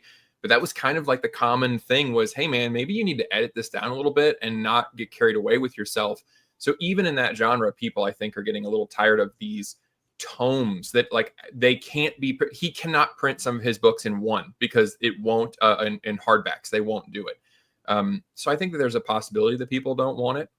It just, even in that genre. And I'm glad to see some of the shorter ones. Like when I don't read fiction, I like to dabble in philosophy, and that can get stupid too. Like philosophers think they have to write a big old book to make it seem like it's legit. Like David Hume just couldn't write a small amount. It was stupid. But a guy that I really like a lot, Byung-Chul Han, they're pamphlets, basically. They're tiny. And I think part of the problem is that you, as a reader, you think, well, I'm not getting a lot of value because I'm spending, even if it's $5-6, it's a tiny little book. But if I spend $10 or $15, I get more book. So there's like a psychological problem there. But then as I'm reading that one in that genre specifically, I'm like, yeah, I don't need you to be wordy to impress me. Get to your fucking point. And Han does. And I really appreciate that. A great example of that is Meditations by Marcus Aurelius, that's a book. It takes about 4 or 5 hours to read. And you could open that book on any page and just sit and think about one of the paragraphs for 15 minutes. Yeah. And that is what a philosophy book should do. It shouldn't be fucking, Proust, where he's just going on and on and on for, endless hours, endless pages, debating himself. It should be, succinct and clear and something that you have to stop and think about and understand. That's a really well-written bit of philosophy. Although bear in mind, Meditations isn't all Marcus Aurelius. He gets all the credit for it, but it's kind of an amalgamation of a lot of Greek philosophy that he read and he put it into this little book. But he didn't come up with all that himself. Like you would have to be a genius of philosophy to come up with all that yourself. But it's very well written and it's very concise. It is, yeah. Epictetus is the same way in that same subject matter. I love that. You just got a nice little chunk and you're like, cool, I can think about just that 6 sentences and what it means. And that is very, very nice. Well, there aren't many streams on YouTube. We can go from drag queen names to treatises of Marcus Aurelius. So I think we're kind of special. I just remember one review of one of my favorite novelists, Alan Hollinghurst, where it says the writing is both super refined and super succinct. And that's always been the mantra that I try to follow in my writing. So yeah, Kristen, I think you might be onto something. I hope that it would pan out because I think it's quite a good idea. Anything that gets people reading and buying books. Yeah. And filler is just horrible. I'm a thriller and mystery and procedural reader primarily, so it sticks out like a sore thumb. It's like, oh, I see where you added that. I hate you. Like it's very upsetting. Yeah. I thought she said dicks for a minute. I did too. I didn't know. Yeah. But everything has basically just has dicks out in all genres now. It seems like it's kind of sad. Anyway, especially in romantasy. Okay. All right. One of my favorite videos on YouTube, it's Bittersweet Symphony by The Verve at Glastonbury in 2008. And everyone is so wrapped up in it in the audience, the emotional authenticity of the singer. And it's this eruptive moment of solidarity and exquisite musicianship and an irresistible hook. And it's just beautiful and it builds on itself. And then this guy comes up and he's chanting death, death to the IDF over the stupidest, lamest, grinding, stupid riff you could possibly play on a guitar. Just F to G note, pause, And they just, I hear you want your country back. Well, fuck you. You can't have that. Fuck off. And then so he wants to be Rage Against the Machine so fucking desperately. Much. Yeah. And then the BBC. So first of all, the flaky people at Glastonbury decided to put this activist nobody Z talent hack on stage, and then second, the BBC, they're watching this going underway with like incitement to violence on the stage, which they're broadcasting live, and they're like, oh, well, let's just leave this running on live television. And then he posts, while Zionists are crying on socials, I've just had late night vegan ice cream, which is probably the most 2025 post I've ever seen. So, God, did you ever go to Glastonbury, Despot? No, I only ever went to music festivals in Ireland. I never had the money to go for England to those big festivals. They're very expensive. I really didn't, man. Like those big English festivals, they're really expensive. They're very middle class. No, I couldn't touch that shit. I just went to local festivals, which are far better anyway, because who wants to be around a bunch of fucking pommy twats and their shitty, middle class diversity pets? Yeah, once festivals started to bring in FPOS machines, kind of lost the spirit there a little bit. But yeah, you should check out this riff, Cynic. You're a guitarist, because you hear it and within 5 seconds, just pick up your guitar and go, oh, yeah, one of those. Just like that. Fucking hell. In his stupid white shorts and his stupid screeching into the microphone. I did see the clip, but the riff was so I don't remember any of it. So yeah. Incitement to hate. But you get people in the audience screeching along. So I don't know. Kind of sad, kind of crazy. Like I say, I worry about the UK these days. Yeah, it doesn't matter how bad the UK gets. It always seems to find new depths to sink to. And it's just, it doesn't really surprise me that much. It's Glastonbury, which is, it's become essentially just a political activist festival, really, over the past few years. You can even tell by what flags they're flying what the issue du jour is. So if you were to go back to, a couple of years, you would see them flying trans flags. And if you go back a year before that, they're flying the Ukraine flag. So if you want to know what the sort of leftist cause du jour is, just look at the flags at Glastonbury. This year, it was all Palestinian flags. And I did have a theory that following, I'd like to get anyone who wants to jump in can just give their opinion, that following the collapse of the trans movement, a lot of the energy on the left that went into that was immediately transferred over to Palestine, which is why it's become such a big thing on American university campuses. The American people themselves do not give a fuck, no matter how loud the activists scream. In England, it's a bit harder to get them to shut up, and it has a little bit more, I suppose, broad appeal because of the large Muslim population in England. But it's penetrating the mainstream music festivals, and it's gotten to the point now where you've got crowds of people who are afraid not to chant along like sheep when they're encouraged to do death chants at a music festival. Well, the Ireland UK apparently has a huge. Ireland have a huge pro-Palestinian thing because they feel a cultural kind of allegiance and affinity. There's a lot of pro-Palestine support in Ireland because there's this idea of an affinity with a fellow colonized people that was pushed very hard. But we'll not get into the sort of Marxist politics of Sinn Féin. I think we'll bore the shit out of our listeners if we do. Fair enough. One thing about the pro-Palestinian band Kneecap, because Rod Stewart was also playing as like the legacy act, and the front man of Kneecap did say that this guy's older than Israel. I thought that was actually a pretty funny joke. Yeah, it's not bad. Yeah. Hokey doke. Well, I guess we'll just end up with a bit of this then. Thank you. On a lighter note. What do you all think? Because I haven't seen this. It just seems like a big bag of tropes, but it also looks like it could be fun. I haven't seen it, but I enjoy Brad Pitt, and the pose is working for me, so thank you. It's a good pose. Greg, or maybe Cynic, have you seen this? I have not yet. First. Oh, no, good. Greg? No, you movie. You think first? I have not seen this yet. No, sir.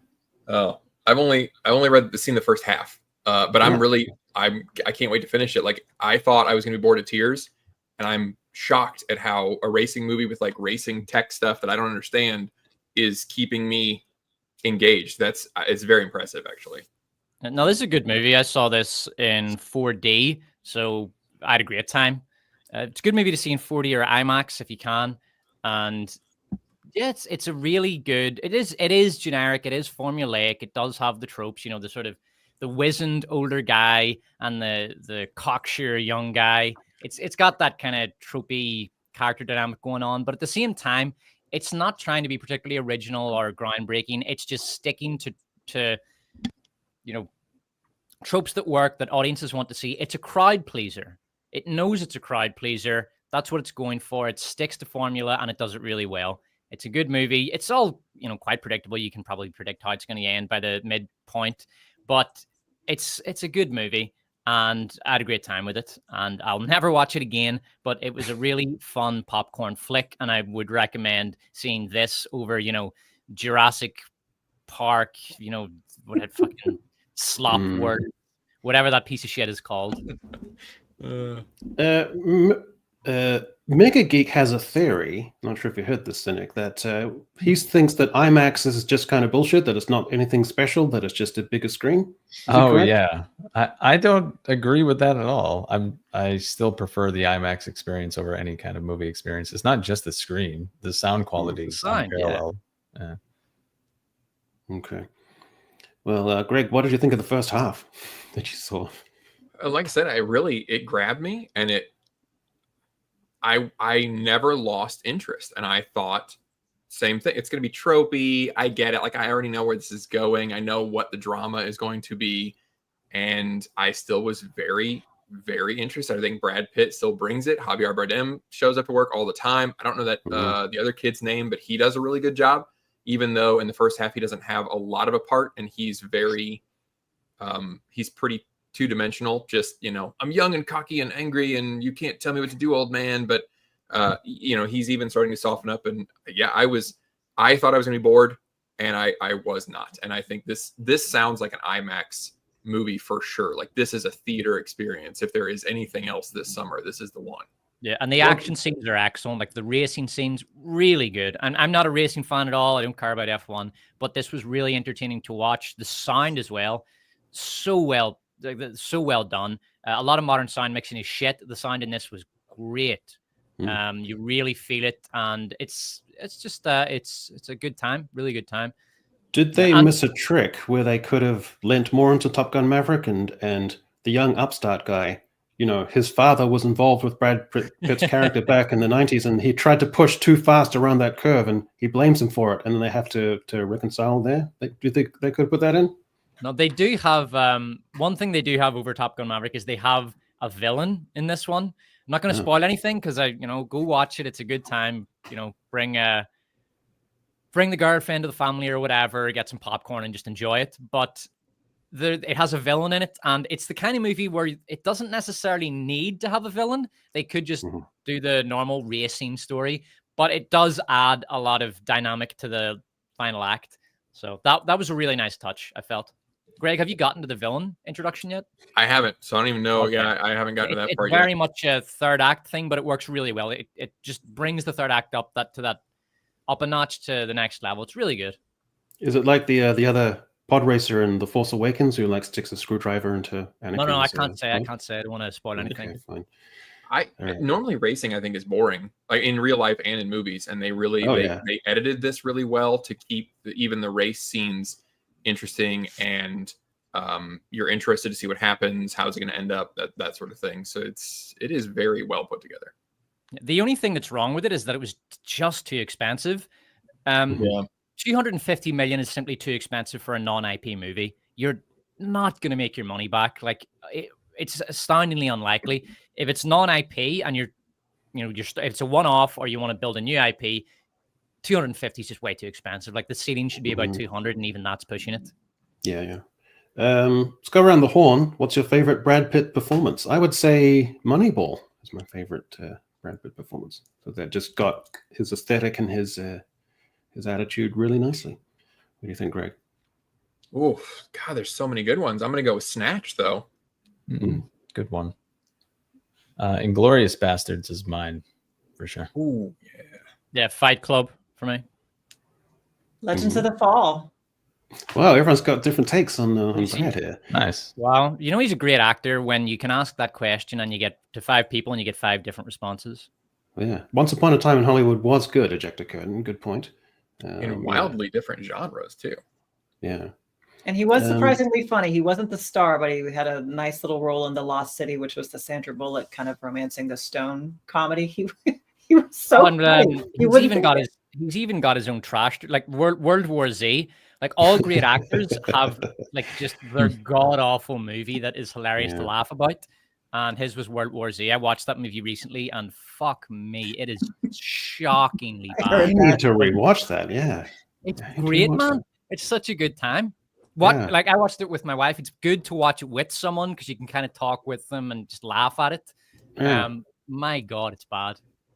Yeah, I remember talking to you about the scene. I mentioned it before, where they had so many reshoots and they ran out of money. They had to get sponsorship from Pepsi, and there's just that one scene in the third act where the thing grinds to a total stop, and he just sits next to a dispenser machine and just cracks open a Coke and drinks it. It's hilarious. It's better than Madam Web. Oh, yeah. It's good stuff, man. Oh, No, nothing's better than Monkeys. That's a throwback there. Yeah. Man, that'd be a weird 90s throwback to go revisit that. Strange stuff. All right. We quickly want to touch on get everyone's opinions on 28 Years Later. Because I thought this was kind of like it was a mess, basically. I thought it was kind of stupid. That's my take. Greg, what did you think of 28 Years Later? I haven't seen this one yet. Okay. I did not like this movie at all. Yeah. Nope. Why not? I appreciate what they were trying to do, but splitting it in half, the fact that the second half of the movie means half of the movie I didn't like at all. Yeah, I agree. So I hated what they did with the let me just say, like, I'm not a huge fan of this genre in particular, like the zombie genre. I know they're not zombies or whatever, they're infected, but same thing. Because after you get past the initial apocalypse phase, it just has to get ridiculous. Like Walking Dead got really ridiculous. And this is too now with like essentially the stand-ins for zombies getting pregnant and that entire scene where we're having a girl boss moment where they're grabbing their hands. It's just like, you got it, girl. Like, this is just like so ridiculous. And a giant like 28-inch prosthetic cock swinging around is also jarring. And everyone's retarded, and like they had 3 chances to kill the alpha and they just don't because they need him for the next movie. And then the ending was such a tonally jarring shift. My friend and I just looked at each other and we both like in the theater because we can't talk. It was just strange. Like, what the fuck is this? Yeah. Movie sucked. Yeah, well, I got to the point where there's a scene where there's a gigantic alpha zombie dude with his dong hanging out who's had a morphine little tracer thing shoved into him, and he's standing there snoring. And I think once you're at that point, you can't have post-apocalyptic gravitas and have a huge alpha with his dong hanging out who's snoring in a field. You can't have both of those at the same time. Well, in response to that, I would say you can never have too much 28-inch cock. This movie... Right, clip that. That's going to become a meme. I want that as a clip. You're here. I watched it twice because it's appearing in my next video alongside 14 other movies. Just couldn't get enough of that dong. This one, you can never get too much of that. And this thing was a fucking headache to review because I'm sure parts of it are brilliant, but parts of it are so bad. And it's a schizophrenic movie. It's all over the place. It's making some truly bizarre decisions. And I like it for a lot of the reasons that Movie Cynic hates it. I like that it's so bizarre and odd and not at all what you would expect from the zombie genre. It's very much doing its own thing. It's got its own identity in a very bizarre and unique way. There are aspects of it that are just plainly brilliant. For example, I thought the first act was great. The music is fantastic. So instead of doing that sort of zombie pastiche, high BPM, bring back the theme from the first movie, but make it fucking epic with an orchestra. I hate that. That's one of the worst. Instead of that, they hired a band called Young Fathers and they wrote the score for the whole thing. And the score is great. There's some brilliant music in this. The opening scene is excellent. I thought. I know it's very short, but it really gets to the thematic heart of it. I enjoyed the ending because it couples with the start of the movie. It's Alex Garland and his bizarre symbolism, but the ending couples with the Teletubbies at the start. So how it works is the infected enter the room full of kids, and they attack the kids, and the blood spatters on the screen all over the Teletubbies. And then at the end, the Teletubbies are now the monsters, and they come in and they destroy the infected, and the kid, Spike, is infected, but not with the rage virus, but with the cult mindset from Jimmy's cult. So that's kind of Alex Garland's little rhyming couplet at the start and end of the movie, which I quite liked. And I liked how bizarre and odd and out of place it was, because every movie has a perfect cadence ending. Why can't we just have a nice big tonal dissonance at the end of one for a change? So I liked it for those reasons. I hated the Swedes. That was pure fucking contrivance. It's just like, we need action. We need a zombie ripping somebody's head off. Fuck it. Here's a bunch of Swedes. Here's the script. Boom. That was so contrived. That was bad, man. But, well, the weirdest thing was poor little Spike. Like, he arrives at this place with this weird Dr. Moreau type doctor guy. They had to speed it along because they had the baby there, so they couldn't stop narratively to develop things. Like, he learns of this cancer diagnosis of his mother, and you would think there would be maybe 2 or 3 days where, there's some really intimate, tender moments, and there's some sharing of world wisdom, and she's lapsing away, and then they understand, and the guy's brooding in the background because he knows what has to happen. But no, like, within the space of a couple of hours, trace a dart, and then he wakes up again and he's holding his mother's bleached skull. It's so rushed and strange. Yeah, there's some, like, even, and this is from someone who liked the movie, there's some of this that's just really sloppy writing. So one example is Jamie, Spike's father, does not go after him. And I hated the that. excuse that the cope for this is that, oh, well, it's forbidden for members of the community to go after him. Fuck that. Jimmy wouldn't give a shit. You just leave, right? Yeah. So that's the cope, but it doesn't work. And there was such a simple fix. When the Alpha is chasing them across the causeway, Jimmy takes an arrow to the leg. There you go. Now you can't go after Spike. Very simple little fix, but it would have improved the movie. There's other things, like, why is the pregnant woman in a fucking subway car? What should have happened is Dr. Moreau, or whatever the fuck his name is, Ralph Fiennes just captures her. So he tranks her, he captures her and brings her back to his little skull temple because he thinks the baby might not be infected. And he's a doctor, and he still took his Hippocratic oath, and he wants to save this baby if he can. And that would have made far more sense than, oh, look, an infected woman giving birth. That's just a control. So there's very simple ways that this movie could have been written better. The script feels sloppy and rushed to me. Yeah. They could have called it 28 centimeters later, or 28 years later as a reference to Aaron Taylor Johnson's marriage. But that's another thing. Vex knows what I'm talking about. Anyway, so that's basically all the things I wanted to cover. So I guess we'll just zip through some super chats if you're all up for that. Let's see what we got, because they're racking up. I don't know how many of these are for you, Greg, but we'll find out.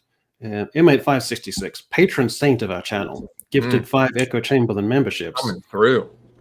Yeah, but that's not all, Greg. You think that's enough firepower from M8566? No, because he also gifted 5 Greg Owen memberships. So it's like it's a carnival out there. Membership machine gun. Mm-hmm. It's like those shirt guns they've got at sport events in America, just firing them all out. Thanks, M8566. We see you. Paul Connolly for 10 euros. Hail Echo and panel. Question for Echo and Despot. Having seen both shows, you have to choose between watching Ironheart and Robin Hood. Which woke poison show do you pick, and why? So you have to choose between watching them. So I guess that can be for any reason. I would say Robin Hood because I think it's funnier. So I'd have more. Yeah, fun Robin time. Hood is funnier.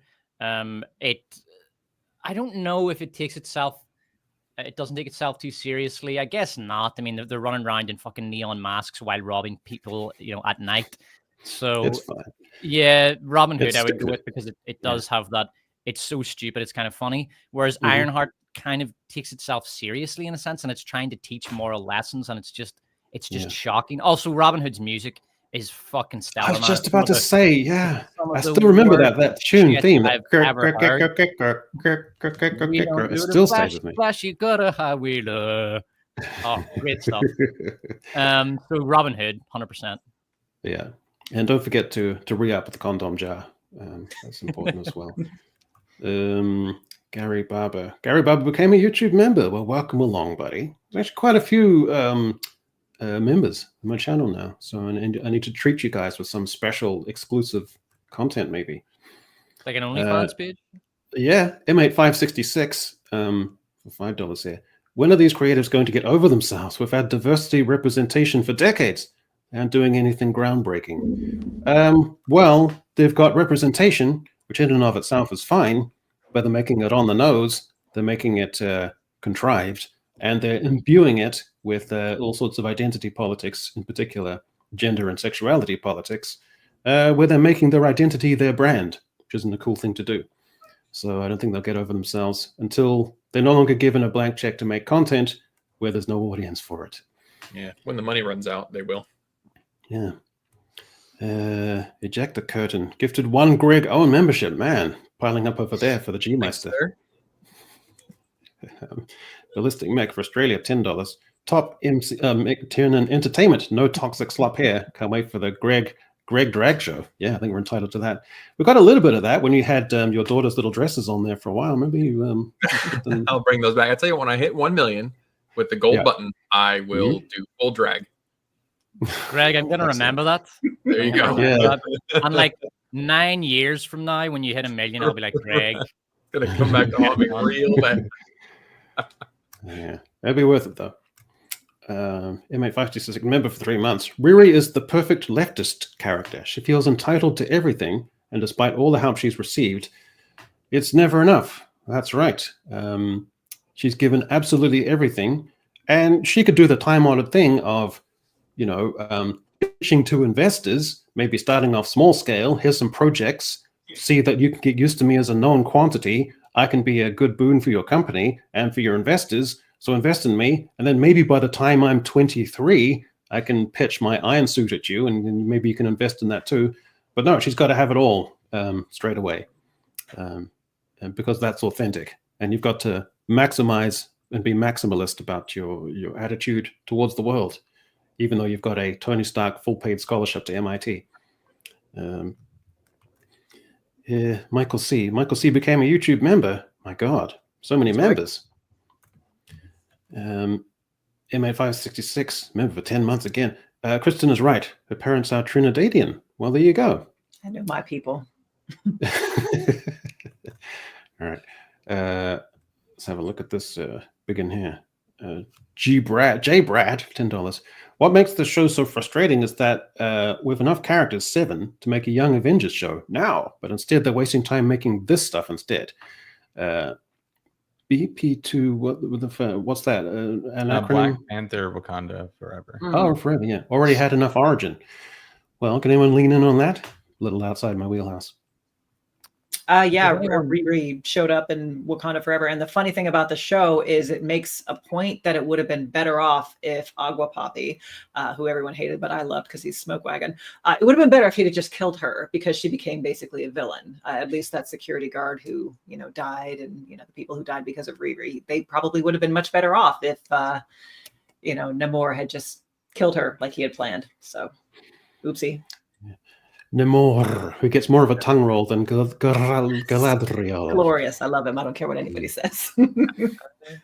The show forgot that movie existed because the show, apparently dicks a bunch of No, stuff. they buried him. His ex-girlfriend came out and called him a predator, and instead of digging into it, they just buried him completely. And then, inevitably she's full of crap, so they're bringing him back for the next Avengers. Well, A. Bingham for $19.99. Pay us ex machina was a great subtle line in Greg's Ironheart video. Thanks for the chuckle. Proud of that one. I love it when you have something super obscure in a video, like a little clip or something, and there's just one person who gets it and they make a comment. I love that so much. It's great. Yeah, it makes it so worthwhile. Floyd $10. This is my favorite podcast. Might even be in my top 5 as well. So take my money. Thanks, Floyd. Appreciate it. We're getting up there for Echo. And Gary Barber for $10. There's more hope for England in 28 years later than in real life. Yeah, that might be true. I think I made the joke at the top of my video that England is full of rage creatures and is sapped of all resources and has no hope. And the England of the film is also quite similar along those lines. All right, well, that just about takes us away through the end of the stream. Another banger. So it just leaves me to go around the horn and ask everyone what they're up to. I'll start with Mr. Greg Owen. Still working on a couple of videos. I'm doing a positive review of K-pop Demon Hunters. It was so good that I just got to make a whole video about why it was fantastic, and also the Lego Movie, which is an apology from a video that is no longer public. And then this Thursday, if you are a second tier member, a share owner of the channel, private stream this Thursday to talk about a video that we're going to make together about heroes in the style of a recent one that is about villains. Brilliant. So okay, join up. Congratulations on your 12,000 amassed for your charity drive. So that's pretty fantastic. Yeah, congrats on that, Greg. Awesome. They might have a 5K in the fall, and I'm thinking about doing that and having people sponsor me to watch this chubby fella try to run 3 miles. So we'll see if that is possible, or if I die in the process. I don't know. Fantastic, man. You kind of get me down a little bit because you're such a character of such impeccable moral probity, of such astonishing model citizenship, that when I have to go back to my crappy life, it kind of brings me down. So I think you need some fatal flaw somewhere. I think that'd be really good for me. So can you check that out and maybe look into that? I will. It's nice of you to say. It's just I just don't put those on camera. That's movie magic right there. Those close to the vest. All right. So Movie Cynic, you got your 200,000 subs and you went on a gigantic vanity tour of Mr. Brown, and then now here is a victory lap and celebration. So what can you tell the folks? Well, I released an Ironheart video a couple days ago, and another one's dropping soon because I didn't realize that all 3 episodes are coming out tonight, all at the same time. I thought it would be weeks from now. So that's what I can't do it, man. I can't watch another 3 episodes of that show. I don't think I can bring myself to do it. Yeah, it's a little torturous, but it's like, I don't know. It's so easy to tear apart. It's such a breezy show to I guess that's true. Get through in that way. Then it's worth it once it's over, I guess. Is this the last of the girl bosses? Is there anything after this? I don't know, because like I was saying, that it felt like it was from another era. It's because it is, and they said they're moving more in that Thunderbolts direction, but Despot's torn that apart, so maybe that's not such the best idea. Strange, because it's an ostensibly progressive show, but the socio-cultural ground has moved under its feet in the 3 or 4 years since it was first initially greenlit. So it's progressive but dated at the same time. It's a strange watch. Yeah, it really is a bizarre thing to see, and it's probably going to end up being the worst of all the Marvel productions, period, whether it's a television show or a movie. Yeah. Well, Kristen McTiernan, what can you tell the folks? Well, I've started doing monthly interviews on my channel, The Nonsense Free Editor. The one I just came out with was with Tim Grawl, who's the CEO of StoryGrid, and they do writers' workshops. They don't sell courses. They do workshops, including one-on-one. So a lot of writers like that. And next month, we'll be talking to a military sci-fi independent author who is just doing gangbusters, and basically it'll be about the experience of being a military veteran and infusing that into your writing and what that means and how it separates you from other fiction. So looking forward to that. Ella Marine. Yeah, that's great. Awesome. All right, and Jesper Devantram.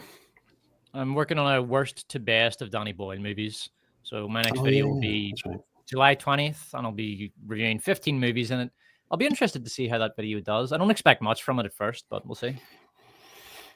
15, yeah, and very diverse. From Slumdog Millionaire. Very eclectic. He's a bizarre director because he has made some masterpieces and he's made some truly mind-bendingly awful shit. And he's very, very eclectic.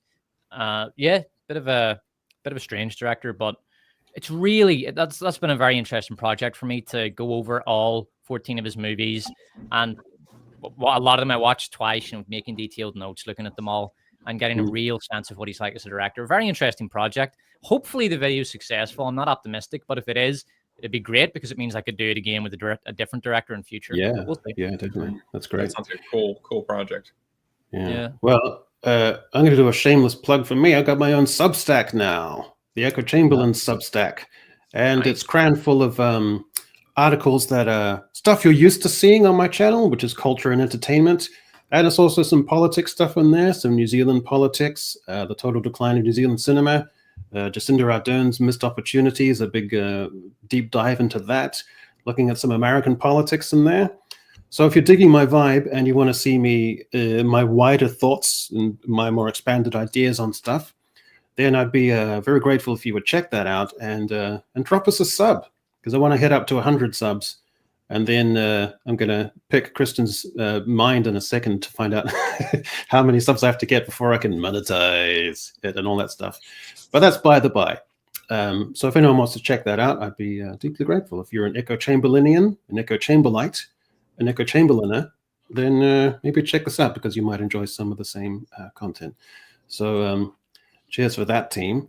Right, so I think that's everything all done, and I guess it just remains for me to thank Mr. Greg Owen, Movie Cynic, Desperate Vantram, and Kristen McTiernan, and to end the stream, of course, by putting up some final thoughts, which I've culled from the internet, just to see us out. So, haere rā, and we'll see you next time.